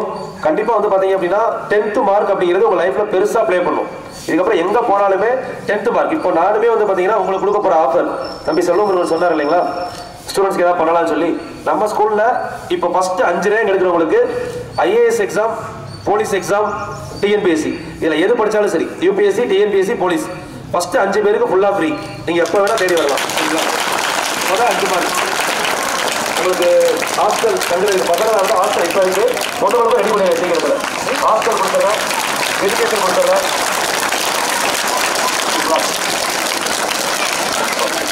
ஃபர்ஸ்ட் மார்க், செகண்ட் மார்க் எடுப்பாங்கல்ல, அதுக்குன்னே ஒரு கேட்டகரி இருப்பாங்க, படிச்சுட்டே இருப்பாங்க. ஃபர்ஸ்ட் 3 மார்க் அவங்க என்னைக்காவது ஃபெயில் ஆகி பார்த்துருக்கீங்களா? என்னைக்குமே ஃபெயில் ஆக மாட்டாங்க. ஏன்னா அவங்க நோக்கம் என்னது? ஃபர்ஸ்ட். எப்பயுமே முதல் நோக்கமாக இருக்கிறவங்க ஃபெயில் ஆகிறத பற்றி யோசிக்கவே மாட்டாங்க. அதில் ஒரு சிலருக்கு இருப்பாங்க, ஜஸ்ட் பாஸ் ஆனால் போதும், 35 மார்க் எடுத்தால் சந்தோஷப்படுவாங்கல்ல, அவங்க கண்டிப்பாக ஃபெயில் ஆக வாய்ப்பு இருக்கு. திரும்பவும் நான் சொல்கிறேன், நான் எதுக்காக சொல்கிறேன் அப்படின்னா, நம்மளோட நோக்கத்தை பெருசாக வைங்க. உங்களோட நோக்கம் ரொம்ப பெருசாக இருந்தால் உங்களுக்கு அந்த பார்டர் அப்படிங்கிற தாட்டே வராது. சரிங்களா? இப்போ 100 மார்க் டெஸ்ட் வைக்கிறாங்களா, நம்ம டார்கெட் 100, அது 98 ஆகலாம், 99 ஆகலாம், ஆனால் 35 ஆகவே ஆகாது. அதுதான் மைண்ட் செட்டு. இப்போ நம்ம மைண்டில் ஃபிக்ஸ் பண்ணுற இடம் டாப் மோஸ்ட்டாக இருக்கணும். ஆனால் இதுக்கப்புறம் ஃபியூச்சரில் நீங்கள் இருக்கக்கூடிய இன்னொரு 50 வருஷத்துக்குமே உங்களோட ஒவ்வொரு ஐடென்டிட்டியுமே பார்த்தீங்கன்னா 10th மார்க் தான். இந்த 10th மார்க் வச்சு தான் நீங்கள் 12th என்ன குரூப் டிசைட் பண்ண போகிறீங்க. ஸோ 12th முடிச்சதுக்கப்புறம் காலேஜ் தான் வந்து பார்த்தீங்க அப்படின்னா உங்களை வாழ்க்கையை மாற்ற போகுது. அது மாதிரி எல்லாருமே சொல்லுவாங்க, இந்த 10th மட்டும் முடிச்சிரு, அதுக்கு ஜாலியாக இருக்கலாம்னு சொல்லுவாங்க. நம்ம 12th படிக்கும்போது அதே தான் சொல்லுவாங்க, 12th முடிச்சிரு, அடுத்த லைஃப் ஜாலியாக இருக்கும். சில பேர் காலேஜ் போனால் ஜாலியாக இருக்குன்னு, எதுவுமே ஜாலியாக இருக்காது. நீ எப்போ கவர்மெண்ட் வேலைக்கு போறீங்களோ அப்போ தான் ஜாலியாக இருக்கும் லைஃப். இதுதான் ஓப்பன். கேட்கறதுக்கு வேற கஷ்டமாக இருக்கலாம், அதுதான் உண்மை. ஆனால் எல்லாமே தான் சொல்லியிருக்காங்க. நான் 10th படிக்கிறப்போ ஸ்டேட் ஃபர்ஸ்ட்னு சொல்லி ஸ்கூல் ஃபுல்லாகவே யோசிச்சாங்க. ஏன்னா 3 ரிவிஷன்லேயுமே 490க்கு மேலே எடுத்தேன், 500க்கு. ஆனால் லாஸ்ட் டைமில் ஒரு சின்ன பதட்டத்தில் மிஸ் பண்ணிட்டேன்.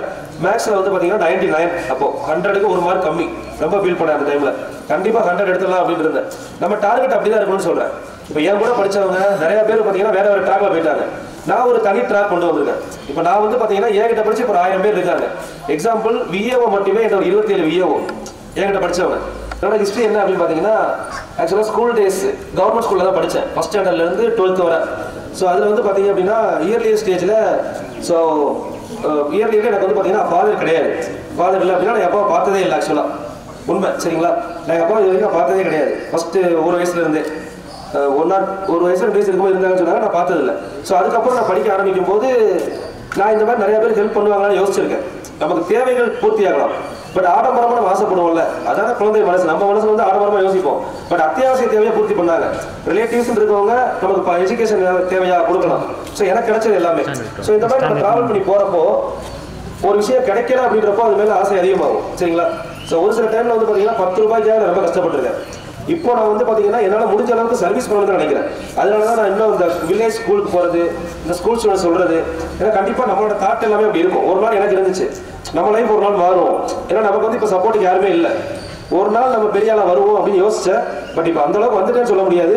பட் என்னால் முடிஞ்ச அளவுக்கு என் ஃபேமிலிக்கு பேக்கப். சரிங்களா? இப்போ அம்மாவை பொறுத்தவரை நான் நல்லா பார்த்துக்கிறேன், அவ்வளோதான். இப்போ அவங்க எதிர்பார்க்குறது அதுதான். எல்லார் வீட்லேயுமே அந்த பிரச்சனை இருக்கும்ல, எல்லாருக்குமே இருந்தும் பிரச்சனை இல்லாமல் இருப்பாங்க. எதுக்காக சொல்றேன்னா யோசிங்க. ஏன்னா எல்லாரையும் தப்புன்னு சொல்ல முடியாது, சிச்சுவேஷன் அப்படி மாற்றும். இப்போ என்னோட சிச்சுவேஷன் எனக்கு அப்படி ஏன் நடந்துச்சுன்னு எனக்கு தெரியாது. சரிங்களா? ஆனால் இதுக்கப்புறம் சொல்ல முடியும், நான் மாற்றிட்டேன் என்னோட ஐடென்டிட்டியை. இது நான் ஃபீல் பண்ணுறேன், இதே தான் உங்கள்கிட்டையும் சொல்கிறேன். பட் அந்த டைமில் நான் ஃபீல் பண்ணது அடுத்து காலேஜ் போகும்போது அப்படி தான். 10th முடிக்கும்போது சொன்னாங்க 10th முடிச்சா நல்லா இருக்கும், நல்லா படின்னு சொன்னாங்க. ஸ்கூல் செகண்ட் எடுத்தேன். 12th அப்படி தான். காலேஜ் அது மாதிரி பார்த்தீங்கன்னா டிஸ்டிங்ஷன். காலேஜ் முடி பயங்கரமாக வேலை கிடைக்கும், லைஃப்பில் செட்டில் ஆகிடலாம். மெக்கானிக்கல் இன்ஜினியரிங் படித்தேன். சரிங்களா? ஸோ அதுக்கப்புறம் தான் என்னைய பற்றி யோசித்தேன். மெக்கானிக்கல் இன்ஜினியரிங் முடிச்சுட்டு வேலை தேடி போய் 7000 ரூபா சம்பளம், வீட்டுக்கு வர 1700 ரூபாய். ரொம்ப நாள்லாம் இல்லை, ஒரு 6 வருஷத்துக்கு முன்னாடி. அந்த 1500 ரூபாய் வச்சு எதை ரன் பண்ண முடியும் யோசிச்சு பாருங்க. என் செலவு 6000 ரூபாய். ஸோ வீட்டில் வந்து பார்த்தீங்கன்னா எனக்கு அதான் சுச்சுவேஷன். நான் ஏன் ஐபிஎஸ் ட்ராக்குள்ளே போயிட்டு பாஸ் பண்ணாமல் வெளியே வந்தேன்? ஏன்னா எல்லாருக்கும் தோணலாம், தொடர்ச்சின்னு சொல்கிறேன். இப்போ நான் இப்போ ஐபிஎஸ் ஆகிருக்கணும், நான் உள்ளே போயிட்டு ஏன் வெளியே வந்தேன் அப்படின்னா இதான் ரீசன் எனக்கு. ஏன்னா அந்த சுச்சுவேஷன் 26 வயசு, அப்போ என்னோட தங்கச்சிக்கு 25 வயசு, சரிங்களா? அப்போ வந்து பார்த்தீங்கன்னா தங்கச்சிக்கு மேரேஜ் பண்ணணும். அப்போ என்ன பண்ண முடியும் அப்படின்னு யோசிக்கிறப்போ வேற வழி இல்லை, ஏதாவது ஏர்ன் பண்ணி ஆகணும். 25 வயசுக்கு மேலே ஆச்சுன்னா எல்லாரும் கேட்பாங்கல்ல, இந்த மேரேஜ் பண்ணலையா? ஸோ அப்போ 27 வயசுக்குள்ளேயா தங்கச்சிக்கு மேரேஜ் பண்ணணும். ஸோ அந்த ட்ராக்ல தான் நான் 25 வயசுல படிக்கிறத விட்டுட்டு இந்த ஃபீல்டுக்கு வந்தேன். இதில் கிளாஸ் எடுக்க போனோம்னா வெளியே ஒரு கிளாஸுக்கு 1000 ரூபாய் அந்த மாதிரி கொடுப்பாங்க. ஸோ ஒரு நாளைக்கு வந்து பார்த்தீங்கன்னா ஒரு மாதத்துல 60 கிளாஸ் எடுப்பேன். அப்போதைக்கு எனக்கு கிடைச்ச பெரிய ஆப்பர்ச்சுனிட்டி அதான். காலையில் 3 மணி நேரம், ஈவினிங் 3 மணி நேரம். நிறைய அகாடமி, இப்போ நம்ம அகாடமி மாதிரி ஒரு 30 அகாடமிக்கு மேலே போனேன். காலையில் போனேன்னா மதியம் ஒரு கிளாஸ். ஸோ இந்த மாதிரி அதுக்காகவே எல்லா சப்ஜெக்டையும் கற்றுக்கிட்டேன். இப்போ ஸ்கூலில் வந்து நம்ம ஒவ்வொரு சப்ஜெக்ட் எடுப்போம். ஆக்சுவலாக நான் படித்தது பயாலஜி, மேக்ஸ் பயாலஜி. ஆனால் இப்போ வந்து பார்த்தீங்கன்னா யூடியூப்ல பார்த்தீங்கன்னா தெரியும், history, polity, economy, geography, physics, chemistry, biology எல்லா சப்ஜெக்ட்டுமே என்னால் முடிஞ்ச அளவுக்கு பெஸ்ட்டாக கொடுப்பேன், சரிங்களா? ஸோ அது வந்து பார்த்தீங்கன்னா என் லைஃபுக்காக கற்றுக்கிட்டேன். இதுதான் நான் சொல்கிறேன். இப்போ நீங்கள் படிக்கிறப்போ வந்து பார்த்தீங்கன்னா மார்க்குக்காக படிங்கன்னு சொல்லுவாங்க. ஆனால் டிஎன்பிஎஸ்சி இந்த மாதிரி ஜாப்புக்கு வருவீங்கல்ல, அப்போ தான் லைஃபுக்காக படிக்கிறாங்க. இப்போ நான் ஒரு லேடி ஒருத்தவங்க சொன்னேன் இல்லைங்களா, அவங்க வந்து இப்போ பாஸ் பண்ணி ஆரையா இருக்காங்க. அவங்க கூட இன்னொருத்தவங்க படிச்சாங்க, சரிங்களா? அவங்க வந்து என்னாச்சு அப்படின்னா பாஸ் பண்ண முடியல. அவங்களுக்கு ஃபேமிலி நல்ல ஃபேமிலி பேக்கப், 2 பேருமே சேர்ந்து வருவாங்க. இவங்களுக்கு கொஞ்சம் கஷ்டம், அவங்களுக்கு வழியே இல்லை, பாஸ் பண்ணி போயிட்டாங்க, சரிங்களா? இவங்களுக்கு வழி இருந்துச்சு, பாஸ் பண்ணல. ஆனாலும் அவங்களோட தனித்துவம் அப்படின்னா தெரியும். என்ன அப்படின்னா அவங்களோட பசங்களுக்கு சொல்லித் தரது, அவங்களோட லைஃப் ஸ்டைல். இந்த காம்படிட்டிவ் எக்ஸாமுக்குள்ள இந்த ஒரு விஷயம் இருக்கு. நீங்க என்னதான் நீங்க படிச்சு நீங்க வேற ஏதோ ஜாபுக்கு போயிட்டீங்கன்னா கூட ஒரு டைம் நல்லா புரிஞ்சுக்கோங்க, ஒரு டைம் யூபிஎஸ்சி எக்ஸாம் ட்ரை பண்ணுங்க. யூபிஎஸ்சி அப்படின்னா union public service commission, at least TNPSC ஒரு டைம் எழுதுனீங்க அப்படின்னா லைஃபை பத்தி புரிஞ்சுக்கலாம். ஏன்னா நம்ம படிக்கிறது ஏதோ ஒரு குரூப். இப்போ நான் சொன்னேன் இல்லைங்களா, எல்லா நாலேஜ் எனக்கு எப்படி வந்துச்சு, கவர்மெண்ட் எக்ஸாம் தான். ஸோ நம்ம படிக்கிறது வேலை கிடைக்குமா கிடைக்காதாங்கிறது செகண்டரி, நம்ம லைஃப் மாறும். அப்போ காலேஜ் முடிச்சதுக்கப்புறம் அவங்க பேரண்ட்ஸு சென்னையிலேயே பெரிய அகாடமி, டெல்லியிலேயே பெரிய அகாடமியாக போய் ஐபிஎஸ் ஐஏஎஸ் படிக்க சேர்த்து விடலாம். நமக்கு அந்த வாய்ப்பு கிடைக்குமா அப்படின்னா கஷ்டம். நமக்கு எப்போ ஸ்கூல் முடிப்பாங்க, காலேஜ் முடிப்பாங்க, கல்யாணம் பண்ணி வைப்போம் தான் இருப்பாங்க. பட் நமக்கு தான் தெரியும் அவங்களோட தாட் அவ்வளோதான். பேரண்ட்ஸோட சர்க்கிள் முடிஞ்சது. ஒரு பிள்ளைங்க நல்லா படிப்பை கொடுக்கணும், கல்யாணம் பண்ணி வைக்கணும், லைஃப்பை செட்டில் பண்ணணும். ஆனால் நம்மளோட தாட் எப்படி இருக்கணும், லைஃப்ல பின்னாடி என்ன ஆனாலும் நம்ம கையை நம்பி இருக்கணும், யாரையும் நம்பி இருக்கக்கூடாது. அப்போ நமக்கு தேவை கவர்மெண்ட் ஜாப். நமக்கு ஒரு ஐடென்டிட்டி, நம்மளோட அடையாளம். அந்த அடையாளத்தை மட்டும் எப்பயும் விட்டுறக்கூடாது, சரிங்களா? பொறுமையா படிங்க, ஒன்றும் பிரச்சனையே இல்லை. எதுவும் நீங்க வந்து ரொம்ப பதட்டப்படுறதுனால எதையும் மாற்ற முடியாது. இப்போ காம்படிட்டிவ் எக்ஸாம் சொல்றதுதான் உங்களுக்கும் சொல்றேன். நீங்க எத்தனை வருஷம் படிச்சீங்க, எவ்வளவு கஷ்டப்பட்டீங்கன்னு யாருக்கும் தெரியாது. அந்த எக்ஸாம் 2 மணி நேரம் 3 மணி நேரம் இருக்குல்ல, அந்த 3 மணி நேரம் தான் வாழ்க்கையை மாற்றும். எப்பயுமே அப்படிதான். இப்போ கவர்மெண்ட் எக்ஸாம்லாம் பாத்தீங்கன்னா, இந்த விஓ எக்ஸாமுக்கு ஒருத்தர் 45 வயசு படிச்சுட்டு இருக்காரு. அவர் வந்தவொடனே என்ன சொன்னாரு, 10 வருஷமா படிக்கிறேன், இந்த டைம் எப்படியா கிளியர் பண்ணிடுவேன் அப்படின்னாரு. ஸோ அவங்க நான் சொன்னது என்னன்னா, நீ 10 வருஷம் படிக்கிறீங்களா, 5 வருஷம் படிக்கிறீங்களா, 3 மாசம் படிக்கிறீங்களா, பிரச்சனையே இல்லை. உங்களோட ரிசல்ட் என்ன, பாஸா ஃபெயிலா, அதை யார் சொல்ல முடியும்? நான் 10 வருஷம் படிக்கிறேன், எக்ஸாம் அன்னைக்கு லீவை போட்டு வீட்டில் தூங்கிட்டேன், 10 வருஷம் படிச்சு என்ன யூஸ்? அப்ப அதை டிட்டர்மைன் பண்ணக்கூடியது யாரு? நீங்க தான். அதுவும் அந்த பர்டிகுலர் டைம் தான், சரிங்களா? அந்த எக்ஸாம் டைம் இருக்கு இல்லைங்களா, இப்போ உங்களுக்குமே அதே தான். நீங்க கவர்மெண்ட் எக்ஸாம் எழுத போறீங்க, அந்த எக்ஸாம் டைம்ல எந்த ஒரு பதட்டம் இருக்கக்கூடாது. நம்ம படிச்சதெல்லாம் வந்திருக்குமா, நம்ம படிச்சது மறந்துருமா, எதையும் யோசிக்காதீங்க. அந்த 3 மணி நேரத்தை முடிச்சுட்டு வந்துட்டா ஒன்றும் பண்ண முடியாது, அவ்வளவுதான். 3 மணி நேரம் முடிஞ்சிருச்சு. அப்ப அந்த 3 மணி நேரம் பதட்டப்படாம இருந்தாலே நம்ம லைஃப்ல சக்சஸ் ஆயிடலாம். ஸோ இதுக்கு ஒரு சின்ன ஸ்டோரி எங்கேயுமே பார்த்தேன் நான். ஸோ அது வந்து பாத்தீங்கன்னா, ஒரு காட்டுல வந்து ஒரு மானும் மான் குட்டியும் காட்டுல போய்கிட்டு இருந்துச்சான், சரிங்களா? இந்த ஸ்டோரி வந்து பாத்தீங்கன்னா பதட்டப்படாம இருக்கிறதுக்கு. ஒரு மானும் மான் குட்டியும் காட்டுல வந்து போய்கிட்டு இருக்கு. மான் குட்டி வந்து பாத்தீங்கன்னா மான் எங்க போகுதோ பின்னாடியே போச்சான், சரிங்களா? அந்த மானுக்கு தெரியும், தாய் மானுக்கு தெரியும் நம்ம எங்க போறோம், என்ன பண்ண போறோம் அப்படின்னு சொல்லி. குட்டிக்கு தெரியாது, அது பின்னாடியே தான் போகும். போறப்ப பாத்தீங்கன்னா ஆப்போசிட்ல ஒரு பெரிய ஃபயர், காட்டு தீ எரிய ஆரம்பிச்சிருச்சு. காட்டு தீ எரிஞ்சு வந்துகிட்டே இருக்கு. அதை பெரிய மான் பார்த்துருச்சு. சரி வேற சைடு திரும்பி போலான்னு பார்த்தா, ஒரு சைடு பாத்தீங்கன்னா ஒரு வேடன் அம்பு விடுறதுக்கு ரெடியா நிக்கிறாரு ரைட் சைட்ல. சரி லெஃப்ட் சைடு திரும்பிடலாம் அப்படின்னு பார்த்தா ஒரு சிங்கம் நிக்குது. இப்ப அது எந்த சைடு திரும்பினாலும் என்ன ஆகும் அப்படின்னா மாட்டிக்கும். ஒன்று சிங்கத்திட்ட போனா சிங்கம் சாப்பிடும், இல்ல இந்த சைடு திரும்பினா வேடன் அம்பு விட்டுருவாரு, இல்ல ஸ்ட்ரெயிட்டா போனா காட்டு தீயில பட்டு இறந்துருவோம். இது யாருக்கு தெரியும்னா பெரிய மாடுக்கு தெரியும், ஆனா குட்டி மாடுக்கு தெரியாது. இப்ப அந்த இடத்துல அந்த மான் என்ன பண்ணிருக்கும்னு நினைக்கிறீங்க? புரியல. குட்டியை காப்பாத்திருக்குமா? எப்படி காப்பாற்றும்?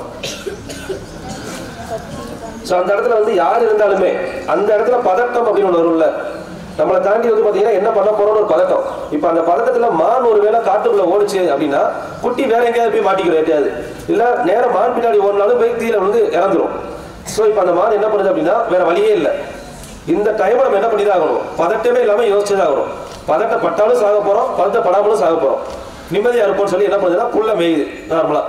அந்த மான் குட்டி என்ன பண்ணுது, அது அம்மா சாப்பிடுறத பார்த்து அதுவும் சாப்பிடுது. அதுக்கு தெரியாது என்ன நடக்குனே தெரியாது, ஜாலியா சாப்பிடுது. சாப்பிடும்போது சடனா என்ன ஆகுது அப்படின்னு பாத்தீங்கன்னா ஒரு இடி விழுந்து மழை பெய்யுது. மழை பெய்யறப்ப என்ன ஆகுதுன்னா காட்டு தீ அணைஞ்சிருது. அந்த இடி விழுந்த சவுண்ட்ல அந்த வேடன் விட்ட அம்பு இருக்குல்ல அது போய் சிங்கத்துல மேல பட்டது. இப்ப வேடன் இருக்க அம்பும் காலி ஆயிடுச்சு, சிங்கமும் காலி ஆயிடுச்சு, காட்டு தீயும் அணைஞ்சிருச்சு. சாப்பிட்டு அது பொறுமையா கூட்டு போயிருச்சா வீட்டுக்கு. இவ்வளவுதான் ஸ்டோரி. இப்ப அதுக்கு எப்போ மாறிச்சு அவர் லைஃப் யோசிச்சு பாருங்க. அந்த டைம்ல பதட்டப்பட்டிருந்தா கண்டிப்பா இறந்துருக்கும். அப்ப அந்த மான் பண்ண ஒரே விஷயம் என்ன, பெருசா தந்திரமா எதுவும் பண்ணல, பதட்டம் இல்லாம இருந்துச்சு.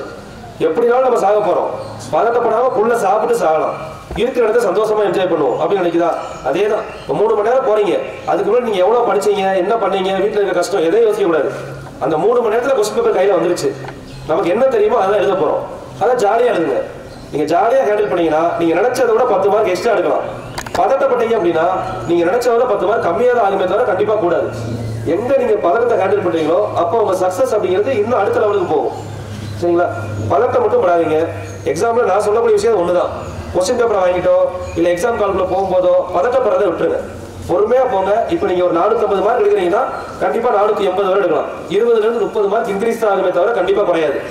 நீங்க பதட்டப்படாம போனா, பதட்டப்படாம யோசிச்சா நமக்கு தெரியாத விஷயத்தை கூட மேனேஜ் பண்ண முடியும். பதட்டப்பட்டோம் அப்படின்னா நமக்கு தெரிஞ்ச விஷயமே என்ன ஆயிரும், கன்ஃபியூஸ் ஆயிரும். சரிங்களா? சிம்பிளா ஒரு புக்ஸ் அடுக்கி வச்சிருக்காங்கன்னு வைங்களேன், ஒரு புக்ஸை வரிசையா அடுக்கி வச்சிருக்காங்க. அந்த புக்ஸ்ல போய் மேல இருந்து ஒரு 4வது புக் எடுக்க சொல்றாங்க. நீங்க இதை பதட்டத்தோட போயிடுங்க, பதட்டப்படாம போயிடுங்க. யார் எடுப்பாங்க? பதட்டப்படாம எடுத்தீங்கன்னா 4வது புக்கை ஈஸியா எடுத்துடலாம். பதட்டத்தோட எடுத்தீங்கன்னா எல்லாத்தையும் தட்டி விட்டு கீழே விட வேண்டியதான். ஸோ இவ்வளவுதான் விஷயம். எல்லா இடத்துலையுமே அதுதான். நீங்க எப்ப பதட்டத்தை நீங்க ஹேண்டில் பண்றீங்களோ பொறுமையா உங்களை நீங்க புரிஞ்சுக்கிறீங்க, இந்த இடத்துல நம்ம பதட்டப்படாம இருப்போம். ஏன்னா எதையும் மாற்ற முடியாதுல்ல. அந்த 3 மணி நேரத்துல நீங்க பதட்டப்பட்டா என்ன ஆக போகுது, உங்களுக்கு தனியா மார்க் போட போறாங்களா? ரொம்ப பதட்டப்பட்டாங்க உங்களுக்கு ஒரு எக்ஸ்ட்ரா 10 மார்க் போடுவோம், எதுவும் பண்ண போறது இல்லை. பதட்டப்படாம எழுதுவோம், கண்டிப்பா நீங்க நினைச்சதை விட நல்ல மார்க் வருவீங்க. புக்ஸ் கிளாஸ் நோட்ஸ் இருக்கும்ல, கிளாஸ்ல நடத்துற நோட்ஸ் இருக்கா, அதெல்லாம் பத்திரமா வச்சுக்கோங்க. நான் உங்களுக்கு என்ன சொல்றேன் அப்படின்னா, என்னோட நேம் தங்கமுத்து. சரிங்களா? இன்ஜினியர் தங்கமுத்து IPS அகாடமி அப்படின்னு சொல்லி யூடியூப்ல சர்ச் பண்ணி பாருங்க.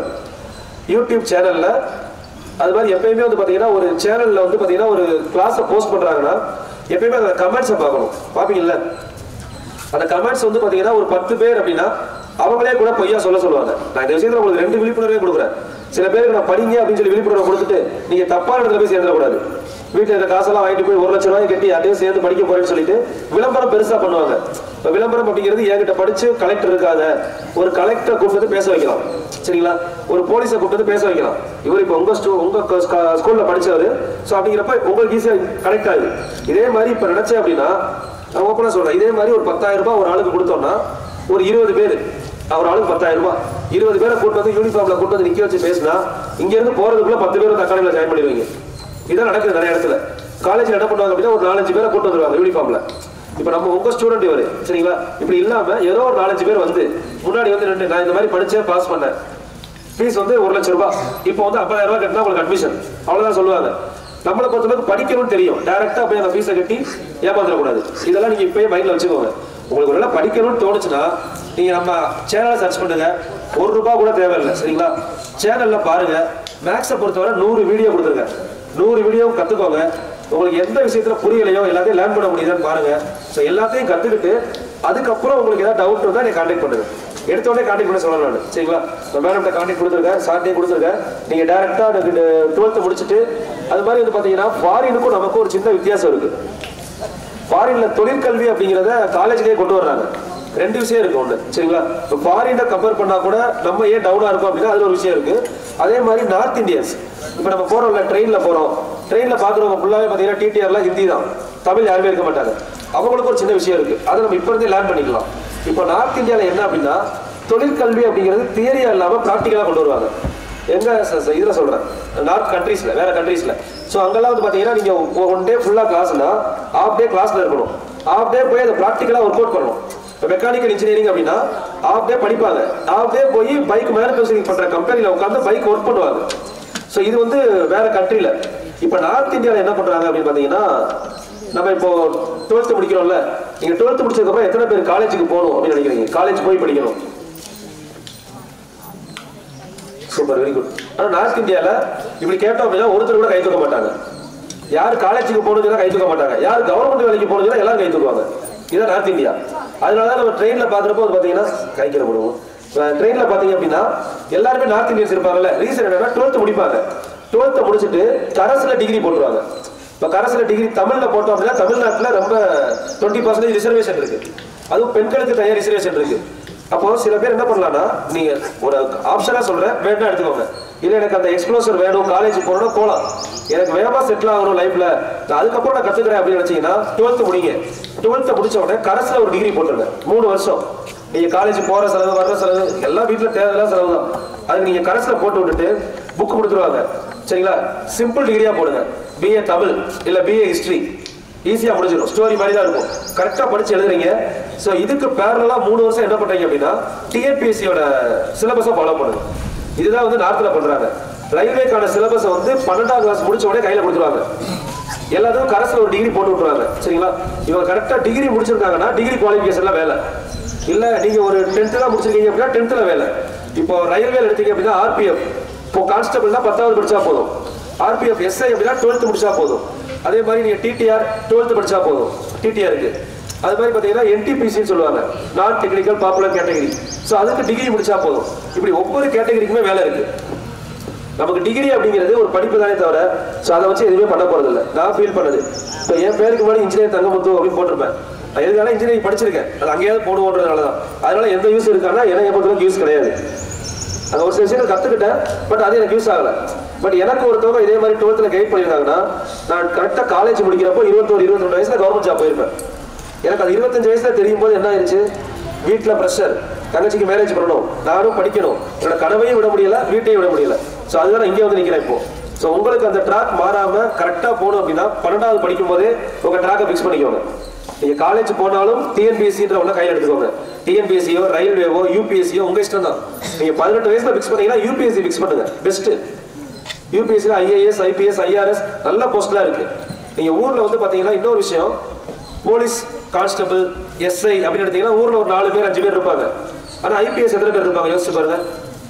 இதுதான் ஐடென்டிட்டி. உங்க ஊர்ல ஒரே ஃபேமிலி, நீங்க தான் IPS ஃபேமிலி. எப்படி இருக்கும் யோசிங்க.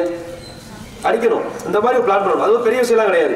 இது 30 வயசுல நான் யோசிச்சு 33 வயசுல நான் படிக்கலாமா அப்படின்னா முடியாது. ஆனா 20 வயசுல நீங்க யோசிச்சா கண்டிப்பா முடியும். 5 வருஷம் எடுத்துக்கோங்க, பிரச்சனையே இல்லை.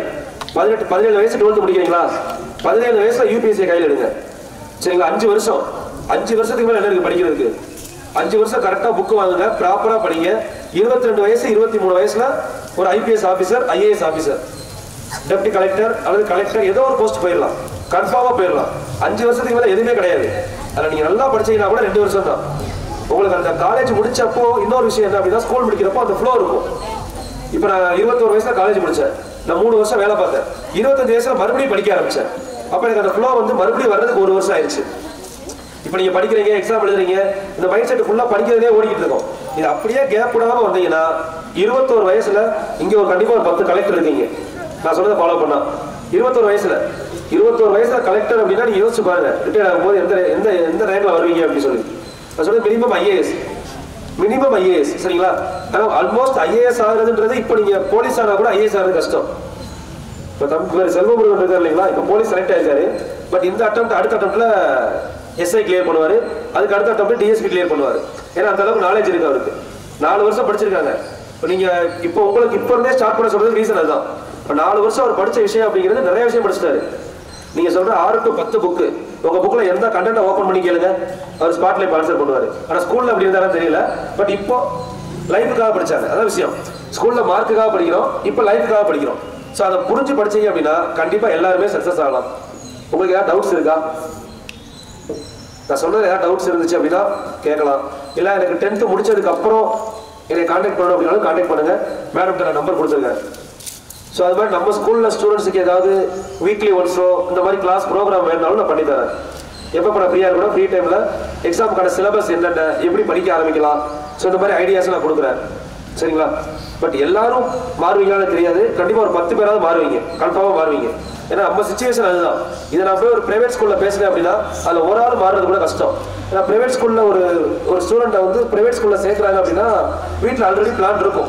படிச்சு முடிச்ச உடனே அவனுக்கு என்ன பண்ணணும், அவங்க அப்பா அம்மா ஒரு பிஸ்னஸ் பண்ணுவாங்க, அந்த பிஸ்னஸ்க்குள்ள கொண்டு வரலாமா, இப்படிலாம் ஐடியாஸ் இருக்கும். ஆனால் நம்ம வீட்டில் அந்த மாதிரி ஐடியாவே கிடையாது. உங்கள் வீட்டில் இருக்க ஐடியா என்னது? படிச்சு முடிச்சுட்டு எப்படியாவது நம்ம வாழ்க்கையை மாற்ற மாட்டாங்களா, அவ்வளோதான். நீங்கள் படிச்சு முடிச்சதுக்கப்புறம் நீங்கள் உங்கள் லைஃப்பை மாற்றுவீங்க. இப்போதைக்கு வீட்டில் எதை பெருமையாக சொல்லுவாங்க, நீங்கள் 10th படிக்கிறீங்கன்றதையே அம்மா அப்பா பெருமையாக சொல்லுவாங்க. கேள்விப்படுறீங்களா? பையன் 10th படிக்கிறான், காலேஜ் படிக்கிறான், ஸோ அதுவே அவங்களுக்கு பெரிய பெருமை. ஆனால் நீங்கள் எப்போ ஒரு கலெக்டரோ டிஎஸ்பி இந்த மாதிரி ஆகிட்டீங்க அப்படின்னா நீங்கள் லைஃப்லையும் எந்த ஒரு பேரண்ட்ஸுக்கும் கொடுக்க முடியாத சந்தோஷம் அதுதான். சரிங்களா? அதான் நிறைய பேர் கொடுக்க தவறுறது. நீங்க கொடுக்கக்கூடிய பெரிய சந்தோஷமா அதுதான். அதுக்கு மேல அவங்க எதுவும் எதிர்பார்க்கறது இல்லை. நீங்க ஒரு கலெக்டரோட அம்மா அப்படின்னு சொல்லிட்டீங்கன்னா போதும். அதுக்கு சொல்லி பாருங்க வீட்டில் போய், இதோட பெரிய சந்தோஷத்தை கொடுக்கவே முடியாது.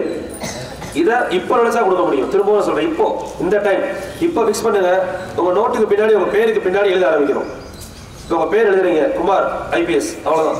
ஏதோ ஒரு பேர், உங்க பேருக்கு பின்னாடி உங்களோட டெஸ்டினேஷன் இப்பவே போட்டணும். நம்ம யார் அப்படிங்கிற அடையாளத்தை நம்ம மைண்ட்ல பதிச்சிடணும்.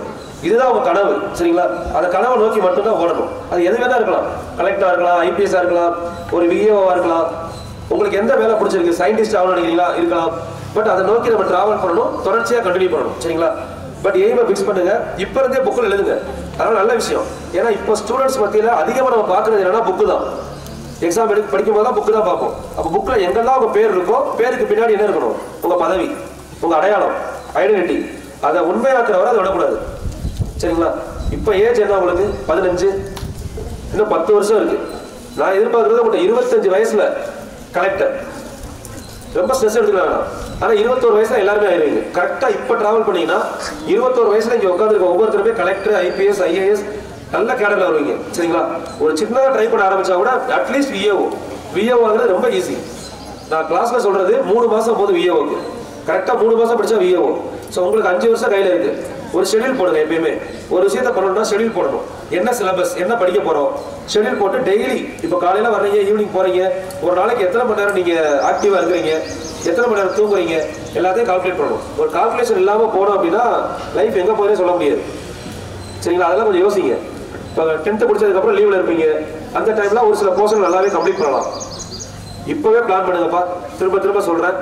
சரிங்களா? இப்போ என்ன சில பேருக்கு வந்து பாத்தீங்கன்னா விளையாட்டா இருக்கும், இந்த விஷயம் இவ்வளவுதான் அப்படின்னு சொல்லிட்டு. ஒருவேளை பின்னாடி யோசிக்க கூடாதுல்ல, நம்ம கையில நம்ம குடும்பத்தை மாத்துறதுக்கான வாய்ப்பை கொடுத்து நம்ம மிஸ் பண்ணிட்டோம் அப்படின்னா அது வாய்ப்பு இல்லைன்னு சொல்ல முடியாது. வாய்ப்பு எல்லாருக்கும் இருக்கு. சரிங்களா? சில பேர் ஈஸியா சொல்லுவாங்க, இப்போ நான் பாக்குறது என் ஃப்ரெண்ட்ஸ் இருக்குல்ல, உனக்கு ஒரு வாய்ப்பு கிடைச்சி டெவலப் ஆயிட்டேன், நான் டெவலப் ஆகலன்னு. எனக்கு என்ன வாய்ப்பு கிடைச்சி எனக்கு தான் தெரியும். புரியுதுங்களா? இது எல்லாருக்குமே இருக்கிறது தான். அது நம்ம ஏஜ் போனதுக்கு அப்புறம் யாரை வேணா சொல்லலாம். இப்போ இந்த டைம்ல வாய்ப்பு உங்க கையில இருக்கு. சரிங்களா? இப்போ எல்லாருமே உங்க பேருக்கு பின்னாடி உங்களோட அடையாளம் என்னன்றதை சொல்லணும். ஃபர்ஸ்ட் உங்க அடையாளத்தை ஃபிக்ஸ் பண்ணுங்க. என்ன ஆக போறீங்க முடிவு பண்ணுங்க. நீங்க என்ன ஆக போறீங்க?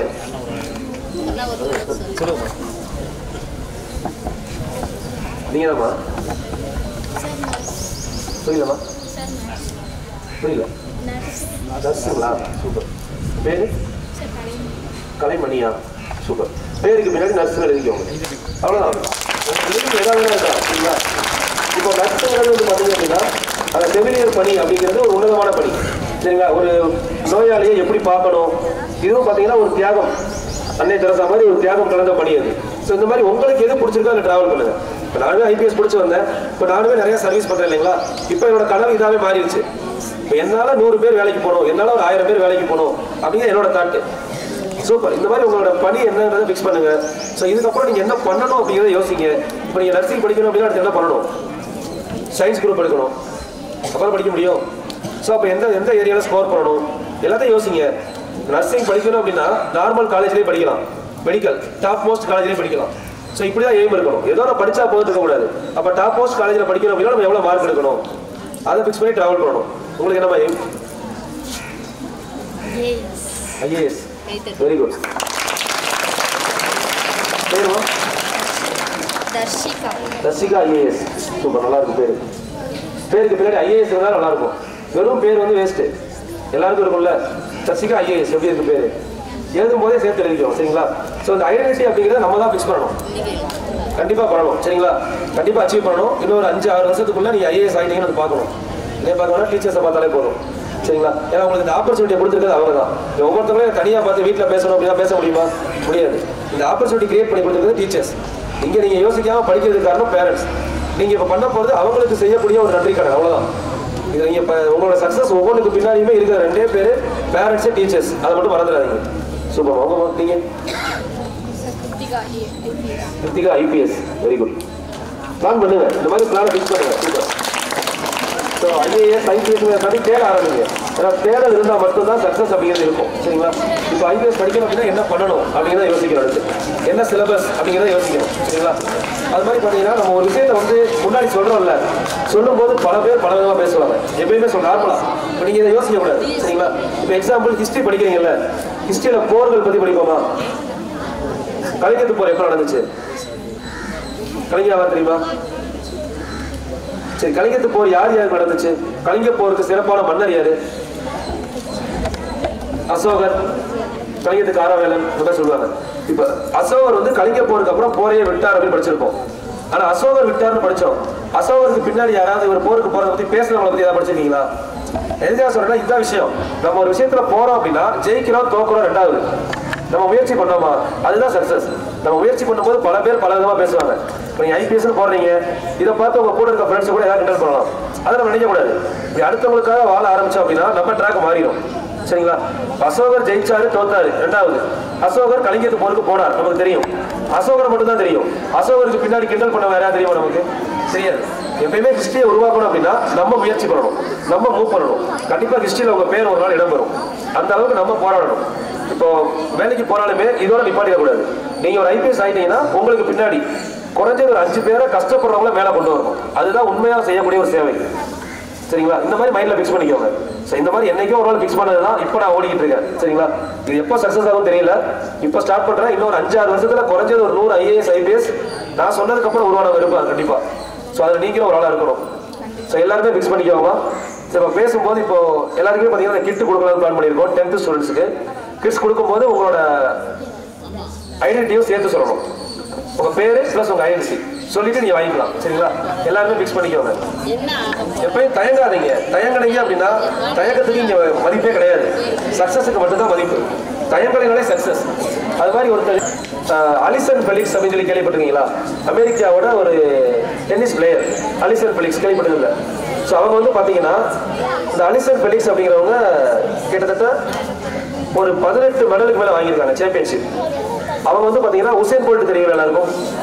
உசேன் போல்ட்டை தோற்கடிச்ச ஒரு பெண், அது என்ன சில பேருக்கு தெரியாது.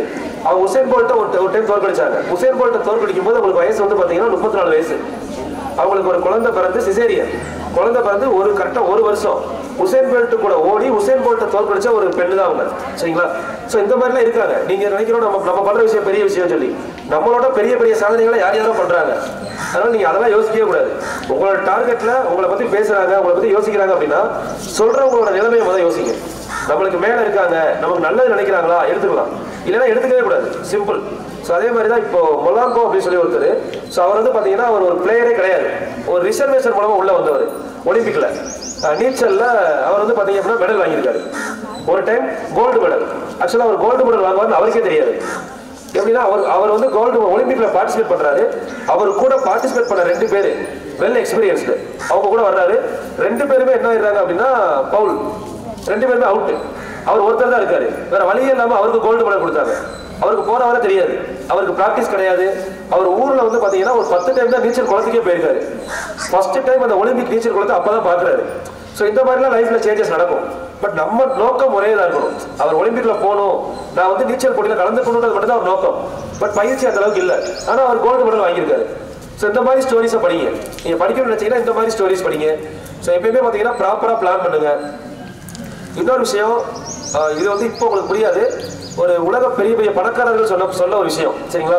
நம்ம வந்து ஏன் ஏழையாவே இருக்கோம், பணக்காரங்க பெரிய பணக்காரர்களாவே இருக்காங்க அப்படின்னா அவங்களோட வருமானத்தை எப்படி பிரிக்கிறாங்கன்னு ஒரு விஷயம், சின்ன விஷயம் தான். ஸோ நம்ம எப்பயுமே பார்த்தீங்கன்னா வீட்டில் ஒரு வருமானம் வருது அப்படின்னா வருமானத்தில் செலவை ஒதுக்குவோம். செலவுக்கு அப்புறம் தான் என்ன பண்ணுவோம், சேமிப்பை பற்றி யோசிப்போம், சரிங்களா? Income minus expenditure equal to savings. இது நம்மளோட கால்குலேஷன். உலக பணக்காரர் பட்டியலில் இருக்கிறவங்க எல்லாரும் எடுத்து பார்த்தீங்க அப்படின்னா income minus savings equal to expenditure. அவங்களோட சேவிங்ஸை தாண்டி தான் செலவு பண்றாங்க. அதனால தான் அவங்க இன்னும் பணக்காரங்களாவே இருக்காங்க, நம்ம இன்னும் லோ கிளாஸாகவே இருக்கோம். இது ஒரு சின்ன விஷயம். இது இப்போ உங்கள் மைண்டில் எந்த அளவுக்கு தோணும் தெரியல, ஸ்டோர் பண்ணிக்கோங்க. ஒருவேளை ஃபியூச்சரில் டெவலப் ஆனீங்க, ஃபினான்ஷியலாக நீங்கள் டெவலப் ஆகணும்னா இந்த ஃபார்முலாவை யூஸ் பண்ணுங்கள். நிறையா பேர் ஃபாலோ பண்ணுறது அதுதான். உட்காருங்கம்மா. தேங்க்யூம்மா. நான் சொன்ன விஷயம் எல்லாருக்குமே புரிஞ்சிருக்கும்னு நினைக்கிறேன். யாருக்கு ஏதாவது டவுட்ஸ் இருந்தால் கேட்கலாம். டவுட் இல்லையா? ஏதாவது யூஸ்ஃபுல்லாக இருந்துச்சா நான் சொன்னது? யாராவது அதை பற்றி ஒரு 2 நிமிஷம் முன்னாடி வந்து பேசலாமா? நான் சொன்னதில் என்ன புரிஞ்சுக்கிட்டீங்க? இப்போ யார் 2 பேர் முன்னாடி வர்றாங்களோ அவங்க தான் IPS IAS ஆக போறீங்க. யார் 2 பேர் முன்னாடி வந்து பேசுங்க.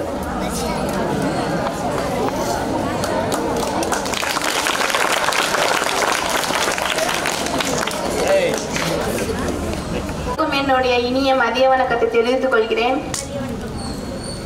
என்னோட பேர் கிருத்திகா. நான் 10th A செக்ஷனில் படிச்சுட்டு இருக்கேன். இங்கு வருகை தந்திருக்கும் தங்கமுத்து ஐயா அவர்களையும் அவர்களுடன் வந்திருக்கும் செல்வமுருகன் ஐயா மற்றும் அரவிந்த் ஐயா அவர்களையும் வருக வரவேற்கிறேன்.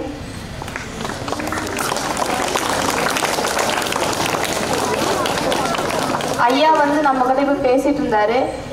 யாருக்கும் அட்வைஸ் பண்ணணும் அப்படின்றத விட அவங்க சொல்லிட்டு போயிடுவாங்க இப்படிதான் அப்படின்ட்டு. ஆனால் இவ்வளோ தூரம் அக்கறையோட சொல்லி நீங்கள் இப்படி தான் போகணும், இப்படிலாம் நடந்துக்கோங்க, இது இப்படி பண்ணால் இது உங்களுக்கு கிடைக்கும் அப்படின்னு அவ்வளோ அக்கறையாக யாரும் அவ்வளோ சொன்னதில்லை. நம்மளுக்காக டைம் எடுத்து எங்கள் அதிகாரப்பட்டி ஸ்கூலில் சார் அட்வைஸ் பண்ணதுக்கு ரொம்ப நன்றிங்க சார்.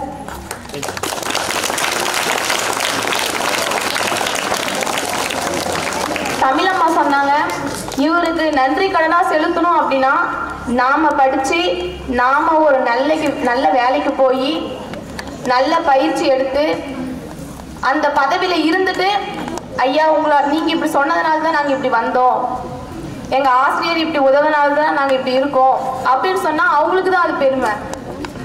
நாம படிச்சு வேலைக்கு போயிட்டு அவங்களுக்கு நம்ம காசு கொடுக்க போறது இல்லை. நாம படிச்சு நம்ம வாழ்க்கையை தேடிக்கிறதுக்காக தான் அவங்க நம்மளுக்காக கஷ்டப்படுறாங்க. அதை எல்லாரும் புரிஞ்சுக்கிட்டீங்கன்னாவே போதும். Thanks sir.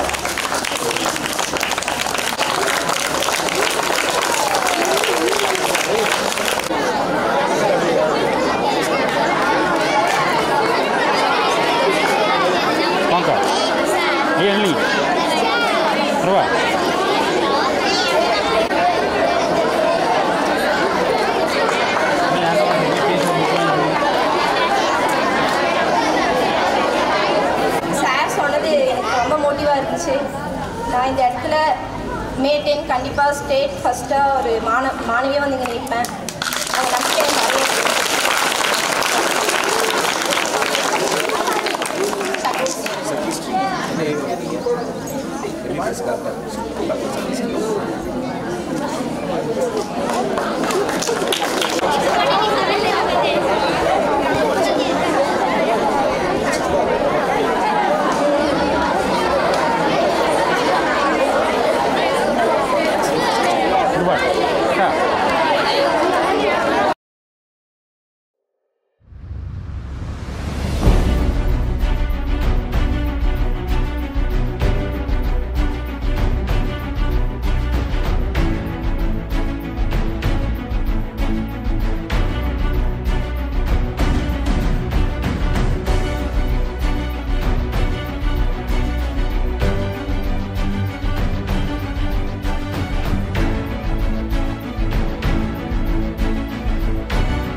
இன்ஜினியர் தங்கமுத்து அவர்களுக்கு இப்பணியின் சார்பாக எங்கள் தலைமை ஆசிரியரின் சார்பாகவும் அனைத்து ஆசிரியர்கள் அலுவலக பணியாளர்கள் எங்கள் மாணவ செல்வங்களின் சார்பாக மிகுந்த நன்றியை முதலில் தெரிவித்துக் கொள்கிறோம்.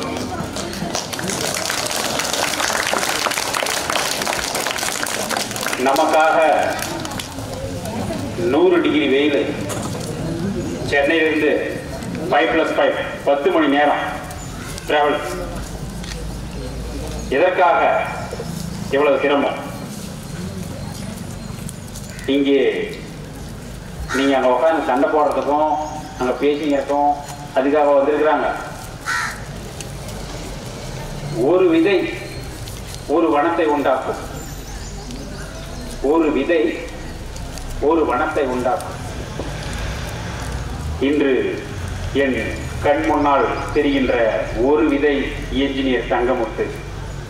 இந்த ஒரு விதை ஒரு மிகப்பெரிய காடு வனம்னா என்னது? காடு.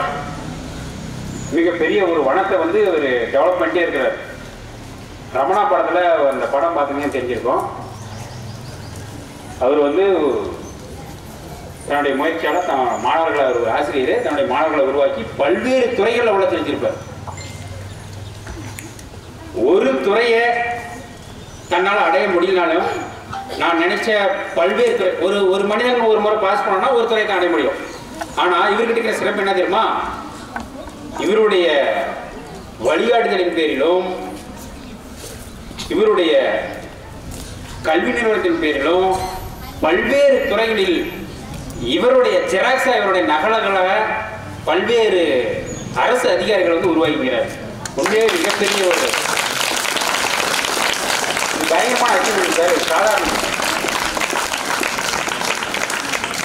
உங்களை வந்து நான் யூடியூப்ல பார்த்துருக்கேன். நான் குரூப் 4ல ப்ரெடிக்ஷன்லாம் பார்ப்பேன். அந்த ப்ரெடிக்ஷன்லாம் பார்த்துருக்கேன் சார். உண்மையே அற்புதமாக இருக்கும். நான் எல்லாருடைய சேனல்ஸும் ஓரளவு பார்ப்பேன். அப்போ உங்கள் ப்ரெடிக்ஷன் நான் குரூப் 4 அப்போ பார்த்துருக்கேன். இவருடைய அறிவு உங்களுக்கு புரிய தெரியாது. மேலும் இவர் ஒரு உறுதியாக்கியிருக்காரு. போட்டித் தேர்வுகளுக்கு மிகுந்த சிரமப்பட்டு பொருளாதார சூழ்நிலை இல்லாத முற்றிலும் அது இல்லாமல் கிராமப்புறங்களை தவிர்த்து நீ நகர்ப்புறத்தில் போய் படிக்கணும்னா மிகப்பெரிய சவால். அங்கே போய் அங்கே அகாமடேஷன் அங்கே போய் தங்கி படிக்கணும். அங்கே ரூம் ரெண்ட்டு பயங்கரமான ஒரு சிக்கல். ஆனால் முதல் 5 மதிப்பெண் பெறக்கூடிய மாணவர்களுக்கு இலவசமாகவே நான் கல்வி அளிக்குவேன் அப்படின்ற ஒரு உறுதி இருக்குங்கிறது இது மிகப்பெரிய ஒரு அதுவே ஒரு மனது வேணும். எப்பயுமே மனம் இருப்பவர்களிடம் பணம் இல்லை, பணம் இருப்பவர்களிடம் மனம் இல்லை. பொருளாதார ரீதியாக நாங்கள் படித்த காலகட்டத்தில் 90களிலும் 80களிலும் ஓட்ட காக்கி டிரையரு மதிய உணவு வேலையை நம்பினே பள்ளி சென்ற காலகட்டம். ஓட்ட பாவாடை பெண்கள் அது தைத்து போடுவதற்கு அதில் இருந்த நூலை விட அங்க தைக்கப்பட்ட நூல்கள் அதிகமா இருக்கும். அந்த டிராயர்லயும் அந்த பாவாடைல அவங்க போட்டு வரக்கூடிய அந்த ஆடைகள். அது மாதிரி மிகுந்த ஏழ்மையான சூழ்நிலையில் நாங்கள் படித்த காலகட்டம் 90களிலும் 80களிலும். இதோ இவருடைய அப்பா வந்து கவர்மெண்ட் ஜாப்ல இருந்தாரு, ஒன்றும் பிரச்சனை இல்லை. இதா உங்க பக்கம் நின்னுங்கிறாரு இது நம்ம முரளி வாத்தியாரு. அதான் நான் சொன்னேன்ல, அந்த டிராயர்ல இருந்த நூல்களை விட தைக்கப்பட்ட நூல்கள் அதிகமாக இருந்திருக்கும். அந்த ஓட்டை ஆயிரும் இல்லையா, அது தைச்சு போடுறது. மதிய சாப்பாட்டை நம்பினே ஸ்கூல் போனது. எப்போ அந்த சாப்பாடு கிடைக்கும், 100 முறை போட மாட்டாங்களா? அந்த லைன்ல ஆயிரக்கணக்கான மாணவர் படிக்கும். அந்த லைன்ல முண்டி அடிச்சு அந்த சாப்பாட்டை வாங்கி சாப்பிட்றதுக்கு மிகுந்த சிரமம். ஆனால் இன்று அது போன்ற அந்த ஓட்டை டயர்களை போட்டு வந்த பையன்களும் அந்த கந்தல் துணிகளை அணிந்து வந்த பெண்களும் இன்று ஒரு கார்லையும் ஜீன்ஸ் பேண்ட்டும் ராம்ராஜ் காட்டனும் அணிந்து கொண்டு சமூகத்தில் மிகப்பெரிய கௌரவமாக வலம் வருகிறார்கள் என்றால் அதற்கு ஒரே காரணம் அவர்கள் கற்ற கல்வி மட்டும்தான். அவருடைய பொருளாதாரத்தை உயர்த்தணும்னா ஒரே ஒரு வழி, கல்வியை தவிர வேற எந்த வழியும் கிடையாது. ஒரு படத்துல ஒரு டயலாக் மாதிரி தான், உங்கள்கிட்ட இருக்கிற காட்டை பிடிக்குவாங்க, உங்கள்கிட்ட இருக்கிறது என்னது பணத்தையும் பிடிக்குவாங்க, காசையும் பிடிக்குவாங்க. ஆனா உங்கள்கிட்ட எதை மட்டும் போட முடியாது, கல்வியை மட்டும் புடங்கவே முடியாது. பெண்கள் முக்கியமா 20 சொல்றாருல்ல, 20% பயங்கரமான ஆப்பர்ச்சுனிட்டி. அதுவும் அரசு பள்ளியில் படிக்கிறவங்களுக்கு 7.5 சார். அப்போ நீட்டில் பாஸ் பண்ணுற 2 பேர் திருச்சி என்ஐடியில் ஒரு பொண்ணு படிக்கிறது நம்ம ஸ்கூல் சார். இன்னொரு பையன் செலக்ட் ஆகிருக்கேன் அந்த என்ஐடியில் செலக்ட் ஆகிருக்கேன் நம்ம ஸ்கூல், இந்த ஸ்கூல் என்ன ரேணுகா ஒரு பொண்ணு அங்கே பிடிஎஸ் படிக்கிறது 7.5ல. நிறைய இந்த அவேர்னஸ் கொடுக்கறது இது தனியாக நீ மனம் கட்டி நீ கிளாஸ் போகணும். இவர் இவ்வளோ நேரம் ஸ்பீச் பண்ணார் இல்லையா, இது ஒரு லாங் ஸ்பீச் தான். இருந்தாலும் அந்த 11th 12th இருந்திருந்தாங்கன்னா இன்னும் கொஞ்சம் சிறப்பாக இருந்திருக்கும். இந்த அருமை வந்து உனக்கு இப்போ தெரியாது. நீ ஆஃப்டர் +2 முடிச்சுட்டு போகும்போது அங்கங்கே தேடல் உன்னுடைய ஆரம்பிக்கணும் இல்லையா. இவர் சொன்ன பாயிண்ட் உண்மையே ரொம்ப ரொம்ப அற்புதமானது. அந்த கரஸில் டிகிரி போட்டு பாஸ் பண்ணாங்கன்னா அது பயங்கரமான வழி, அது அருமையான வழிங்க சார். உண்மையாவே அருமையான, யாருமே யோசிக்காது. இன்னொன்று இவர் அப்படி தாங்க படித்தார், அப்படி தான் படிச்சு நீங்கள் சொன்ன வழியில் தான் படித்து இப்போ அதுக்கு இவர் படித்தார், பிளான் பண்ணி படித்து இந்த ஜாப் வந்து இதுலேருந்து அப்படியே டெவலப் பண்ணார். இனிமே எங்கள் கிராமப்புற மாணவர்களுக்கு தயவுசெய்து சென்னை பக்கம் வந்தாங்கன்னா அவங்களுக்கு நீங்கள் ஃப்ரீ அக்காமடேஷன் கொடுத்து அவங்கள மேம்படுத்துங்க. நிறைய பேர் உங்கள் அகாடமி நோக்கி படையெடுப்பதற்காக தயாராகி கொண்டிருக்கிறார்கள். எங்களுக்கு தெரிஞ்சவங்களும் நாங்கள் ரெக்கமெண்டேஷன் பண்ணுறோம். நம்ம பசங்க 2 பேர் இருக்கிறாங்க, அவங்களுடைய கான்டாக்ட். ஃபஸ்ட்டு அவர் அட்மிஷன் போடுவார், தம்பி வரங்க அட்மிஷன் போடுவார். பார்த்துங்க சார், இது மிகப்பெரிய ஒரு மாற்றம் சார். நாங்கள் படிக்கும்போதெல்லாம் நிறைய அந்த தமிழ் மன்றம் இதெல்லாம் வரும், அப்பெல்லாம் நிறைய மோட்டிவேஷனல் ஸ்பீச் வரும். நாங்கள் நிறைய நேரம் உட்காந்துருப்போம். இப்போ இருக்கக்கூடிய காலகட்டங்களில் கொஞ்ச நேரம் பேசினாவே என்ன பண்ணுறாங்க பார்த்தீங்களா, இவங்களுடைய லேக் ஆஃப் இல்னஸ். அதுதான் மிகப்பெரிய ஒரு எங்களுக்கு கிடைச்ச வாய்ப்பு. இவ்வளோ தூரம் நீங்கள் பயணம் பண்ணி எங்களுக்காக இங்கே வந்து ஸ்பீச் கொடுத்து ரொம்ப ரொம்ப நன்றி சார். 10வது வகுப்பு மாணவ மாணவிகள் சார்பாக, எங்கள் ஆசிரியர்கள் சார்பாகவும், பள்ளி சார்பாகவும் இருக்கிறது ரொம்ப நன்றி சார். அதான் சார், மனம் இருக்கிறவங்க பணம் இருக்காது. இந்த பொருளாதார சக்ஸஸ் முக்கியமான காரணமே இந்த தொடர்ச்சி தான் சக்ஸஸ் காரணம். வாய்ப்பளித்த இந்த பள்ளி ஆசிரியர்கள் அனைவருக்கும் தாழ்மையான வணக்கங்கள், ரொம்ப நன்றி. சரிங்களா? ஸோ கண்டிப்பாக வந்து பார்த்தீங்கன்னா நீங்கள் ஃபியூச்சரில் பெரிய லெவலில் வருவீங்க. ஃபஸ்ட்டு அதை நம்புங்க, முழுசாக நம்புங்க. ஸோ இன்னொரு விஷயம் சார் சொன்னதுக்கப்புறம் தான் அது ஞாபகம் வந்துச்சு. ஆக்சுவலாக வந்து பார்த்தீங்கன்னா பணம் அப்படிங்கிறது ஒரு பெரிய விஷயம் கிடையாது. அது எந்த அளவுக்கு உங்களுக்கு தெரியுதுன்னு தெரியல. இப்போ ஆக்சுவலாக வந்து பார்த்தீங்கன்னா இப்போ நம்ம வந்தோம் இல்லைங்களா, ட்ராவல் பண்ணி வந்தது எல்லாம் சார் சொன்னாங்க. ஸோ இப்போ நம்ம வர்றோம், ஒரு எக்ஸ்பெண்டிச்சர் ஒரு 20-30,000 செலவு பண்ணுறோம், ட்ராவலுக்கு ஒரு 10,000 to 15,000 செலவு பண்ணுறோம். இதை ஒருத்தவங்க என்கிட்ட சொன்னாங்க ஆக்சுவலாக முன்னாடியே. இந்த 15,000 நீங்கள் இன்னும் ஒரு 2 ஸ்கூலுக்கு உங்கள் பேரை வந்து போர்டில் போட சொல்லிட்டு 15,000 3 ஸ்கூலுக்கு அனுப்பிடுங்க. ஸோ அது உங்கள் பேர் அங்கே இருக்கும்ல அப்படின்னு சொன்னாங்க. ஸோ எப்பயுமே அந்த பேர் பணம் அப்படிங்கிறது மறைஞ்சிடும். இப்போ வந்து நான் இங்கே வந்து நின்று உங்கள்கிட்ட சொல்லும்போது கண்டிப்பாக யாராவது ஒரு ஆளுக்காக அந்த ஃபயர் வந்திருக்கும். எப்படியா நம்ம ஃபியூச்சரில் பெரிய ஆகணும். ஏன்னா என்னோட இன்வெஸ்ட்மெண்ட் நேரம் தான். உங்கள்கிட்ட சொன்னேன், என்னோட ஒரு செகண்டுமே 1 கிராம் தங்கத்துக்கு ஈக்குவலாக பார்ப்பேன். நமக்கு தெரிஞ்ச ஈக்குவல் எதையும் கம்பேர் பண்ணும்போது நம்ம தெரிஞ்சதை கம்பேர் பண்ணால் ஈஸி. இப்போ எக்கனாமிக்ஸே சில பேர் படிப்போம், அதை வந்து வேர்ல்டு லெவலில் மேக்ரோ லெவலில் யோசிக்கக்கூடாது. சின்னதாக மைக்ரோ லெவலில் யோசிச்சோம்னா எக்கனாமிக்ஸ் ரொம்ப ஈஸி. எக்கனாமிக்ஸ் அப்படிங்கிறதே வீட்டு நிர்வாகத்தில் வந்தது தான். ஸோ அதை எப்படி நமக்கு புரிய வைக்கிறோங்கிறது தான் முக்கியம். ஸோ நான் அதனால தான் உங்களுக்கு தங்கத்தை உதாரணமாக சொல்கிறேன். அது யாரும் நினச்சிக்கலாம் எதுவும். ஏன்னா தங்கம் நம்ம லைஃப்பில் எல்லாருமே பார்க்குறது. நம்ம வீட்டில் இருக்க விலை உயர்ந்த பொருள்லாம் என்னன்னா தங்கம், வேறு எதுவுமே கிடையாது. அப்போ ஒரு செகண்டே அந்த மாதிரி எடுத்துக்கணும். அது மாதிரி நீங்கள் நாளைக்கு ஒரு சர்வீஸ் பண்ணணும்னு நினச்சாலுமே எப்பவுமே இந்த வெள்ளத்தில் பாதிக்கப்பட்டவங்க மேலே வந்து வீட்டில் ஏதாவது ட்ரெஸ்ஸஸ் இதெல்லாம் கேட்பாங்க இல்லைங்களா. ஸோ அந்த மாதிரி விஷயத்தில் கூட நம்மளால இதை யூஸ் பண்ண முடியும், நாளைக்கு அந்த ட்ரெஸ்ஸை நான் போடுவேன் அப்படின்னா அதை அவங்களுக்கு கொடுக்கணும், இல்லைன்னா கொடுக்கக்கூடாது. இது என்னோட பாலிசி. ஸோ உங்களுக்கு எப்பயாவது கொடுக்கணும், அடுத்தவங்களுக்கு சர்வீஸ் பண்ணணும்னு நினச்சிங்கன்னா நீங்கள் அதை எடுத்துப்பீங்க அப்படின்னா அதை பண்ணுங்க. இப்போ என்னெல்லாம் வந்து பார்த்தீங்கன்னா காசு 1000 கோடி கொடுத்தாலும் எடுத்துக்க மாட்டேன். இப்போ நான் வந்து இப்போ சொல்கிறேன் இல்லைங்களா, இந்த மாதிரி அந்த இன்வால்மெண்ட். இப்போ ஒரு ஸ்டூடெண்ட் வந்து நான் உங்களுக்கு அக்கௌண்ட்டில் வந்து நான் 1 லட்ச ரூபா போடுறேன், எனக்கு நீங்கள் வீட்டில் இருந்து அங்கேருந்து கிளாஸ் எடுத்து கொடுங்க, ரெக்கார்டு வீடியோ அனுப்புங்க, தேவையே கிடையாது. இப்போ என்கிட்ட வந்து இப்போ நான் டேரெக்டாக பேசுகிறேன் இல்லைங்களா, இதுதான் முக்கியம். டைமை ஸ்பெண்ட் பண்ணி ஒருத்தவங்க இன்வால்வ் பண்ணுறாங்க அப்படின்னா முழு முயற்சியோடு இருக்கணும். எதுவுமே வந்து பார்த்தீங்கன்னா ஒரு குவான்டிடேட்டிவ் அனாலிசிஸாக போயிடக்கூடாது அப்படின்னு சொல்லுவாங்க. முன்னேற்றத்துக்கும் வளர்ச்சிக்கும் வித்தியாசம் தெரியுமா? எக்கனாமிக்ஸ் ஸ்டூடெண்ட்ஸுக்கு தெரியும் நினைக்கிறேன். எக்கனாமிக்ஸ் இருக்கீங்களா இல்லையா? இப்போ 10வது புக்ல இருக்குமே ஜிடிபின்னு சொல்லி ஒரு பாடம், நாட்டு வருமானம். 10வது புக்ல எக்கனாமிக்ஸ்ல இருக்கலாமா? அதுல வளர்ச்சி முன்னேற்றத்துக்கு ஒரு டெபினிஷன் கொடுத்துருப்பாங்கல்ல. வளர்ச்சினா என்ன நினைக்கிறீங்க, முன்னேற்றம்னா என்ன நினைக்கிறீங்க? புரியல, ரெண்டுக்கு என்ன வித்தியாசம்? வளர்ச்சி அப்படிங்கிறது நம்ம நினைக்காமலே வர்றது, சரிங்களா? சிம்பிளா புரிஞ்சுக்கலாம். முன்னேற்றம் அப்படிங்கிறது நினைச்சாதான் கொண்டு வர முடியும். இப்போ இந்த வருஷம் நீங்க 10வது படிக்கிறீங்க, 2 வருஷம் கழிச்சு 12வது படிப்பீங்க. உங்களுக்கு இப்போ வயசு 15, 2 வருஷம் கழிச்சு 17, பையன் வளர்ந்துட்டா அப்படின்னு சொல்லுவாங்க. வளர்ச்சி அப்படிங்கிறது வயசு, அவ்வளவுதான். இன்னும் 10 வருஷம் கழிச்சு பார்த்தா வளர்ச்சி இருக்காது அப்படின்னா கண்டிப்பா இருக்கும். ஆனா முன்னேற்றம் நீங்க தான் IPS ஆவோ ஒரு ஆபீசர் ஆகணும் அப்படின்னா அது முன்னேற்றம், சரிங்களா? முன்னேற்றம் அப்படிங்கிறது நம்ம நினைச்சா மட்டும் தான் கொண்டு வர முடியும். மைண்ட்ல வச்சுக்கோங்க எப்பயுமே. இது மாதிரி சின்ன சின்ன விஷயத்தை கம்பேர் பண்ணாலே நாலேஜ் எங்கேயும் போயிடும் உங்களுக்கு. சில பேருக்கு ஜென்ரலா பேசுவாங்க, ஓரலா லைஃப்ல growth ஆகணும், growth ஆகக்கூடாது, டெவலப் ஆகணும். growth அப்படிங்கிறது நம்ம நினைக்காட்டி வந்துடும். ஆனா டெவலப் அப்படிங்கிறது நினைச்சா மட்டும் தான் வரும். ஸோ இதெல்லாம் கொஞ்சம் திங்க் பண்ணுங்க. சின்ன சின்ன விஷயம் தான் திங்க் பண்ணலாம், நம்மளையே நம்ம அனலைஸ் பண்ணிக்கலாம், சரிங்களா? சரி, ஓகே. சரி, எனக்கு வாய்ப்பு கொடுத்த ஆசிரியர் அனைவருக்கும் ரொம்ப நன்றிகள். ஸோ அவங்களுக்கு சொல்றேன்.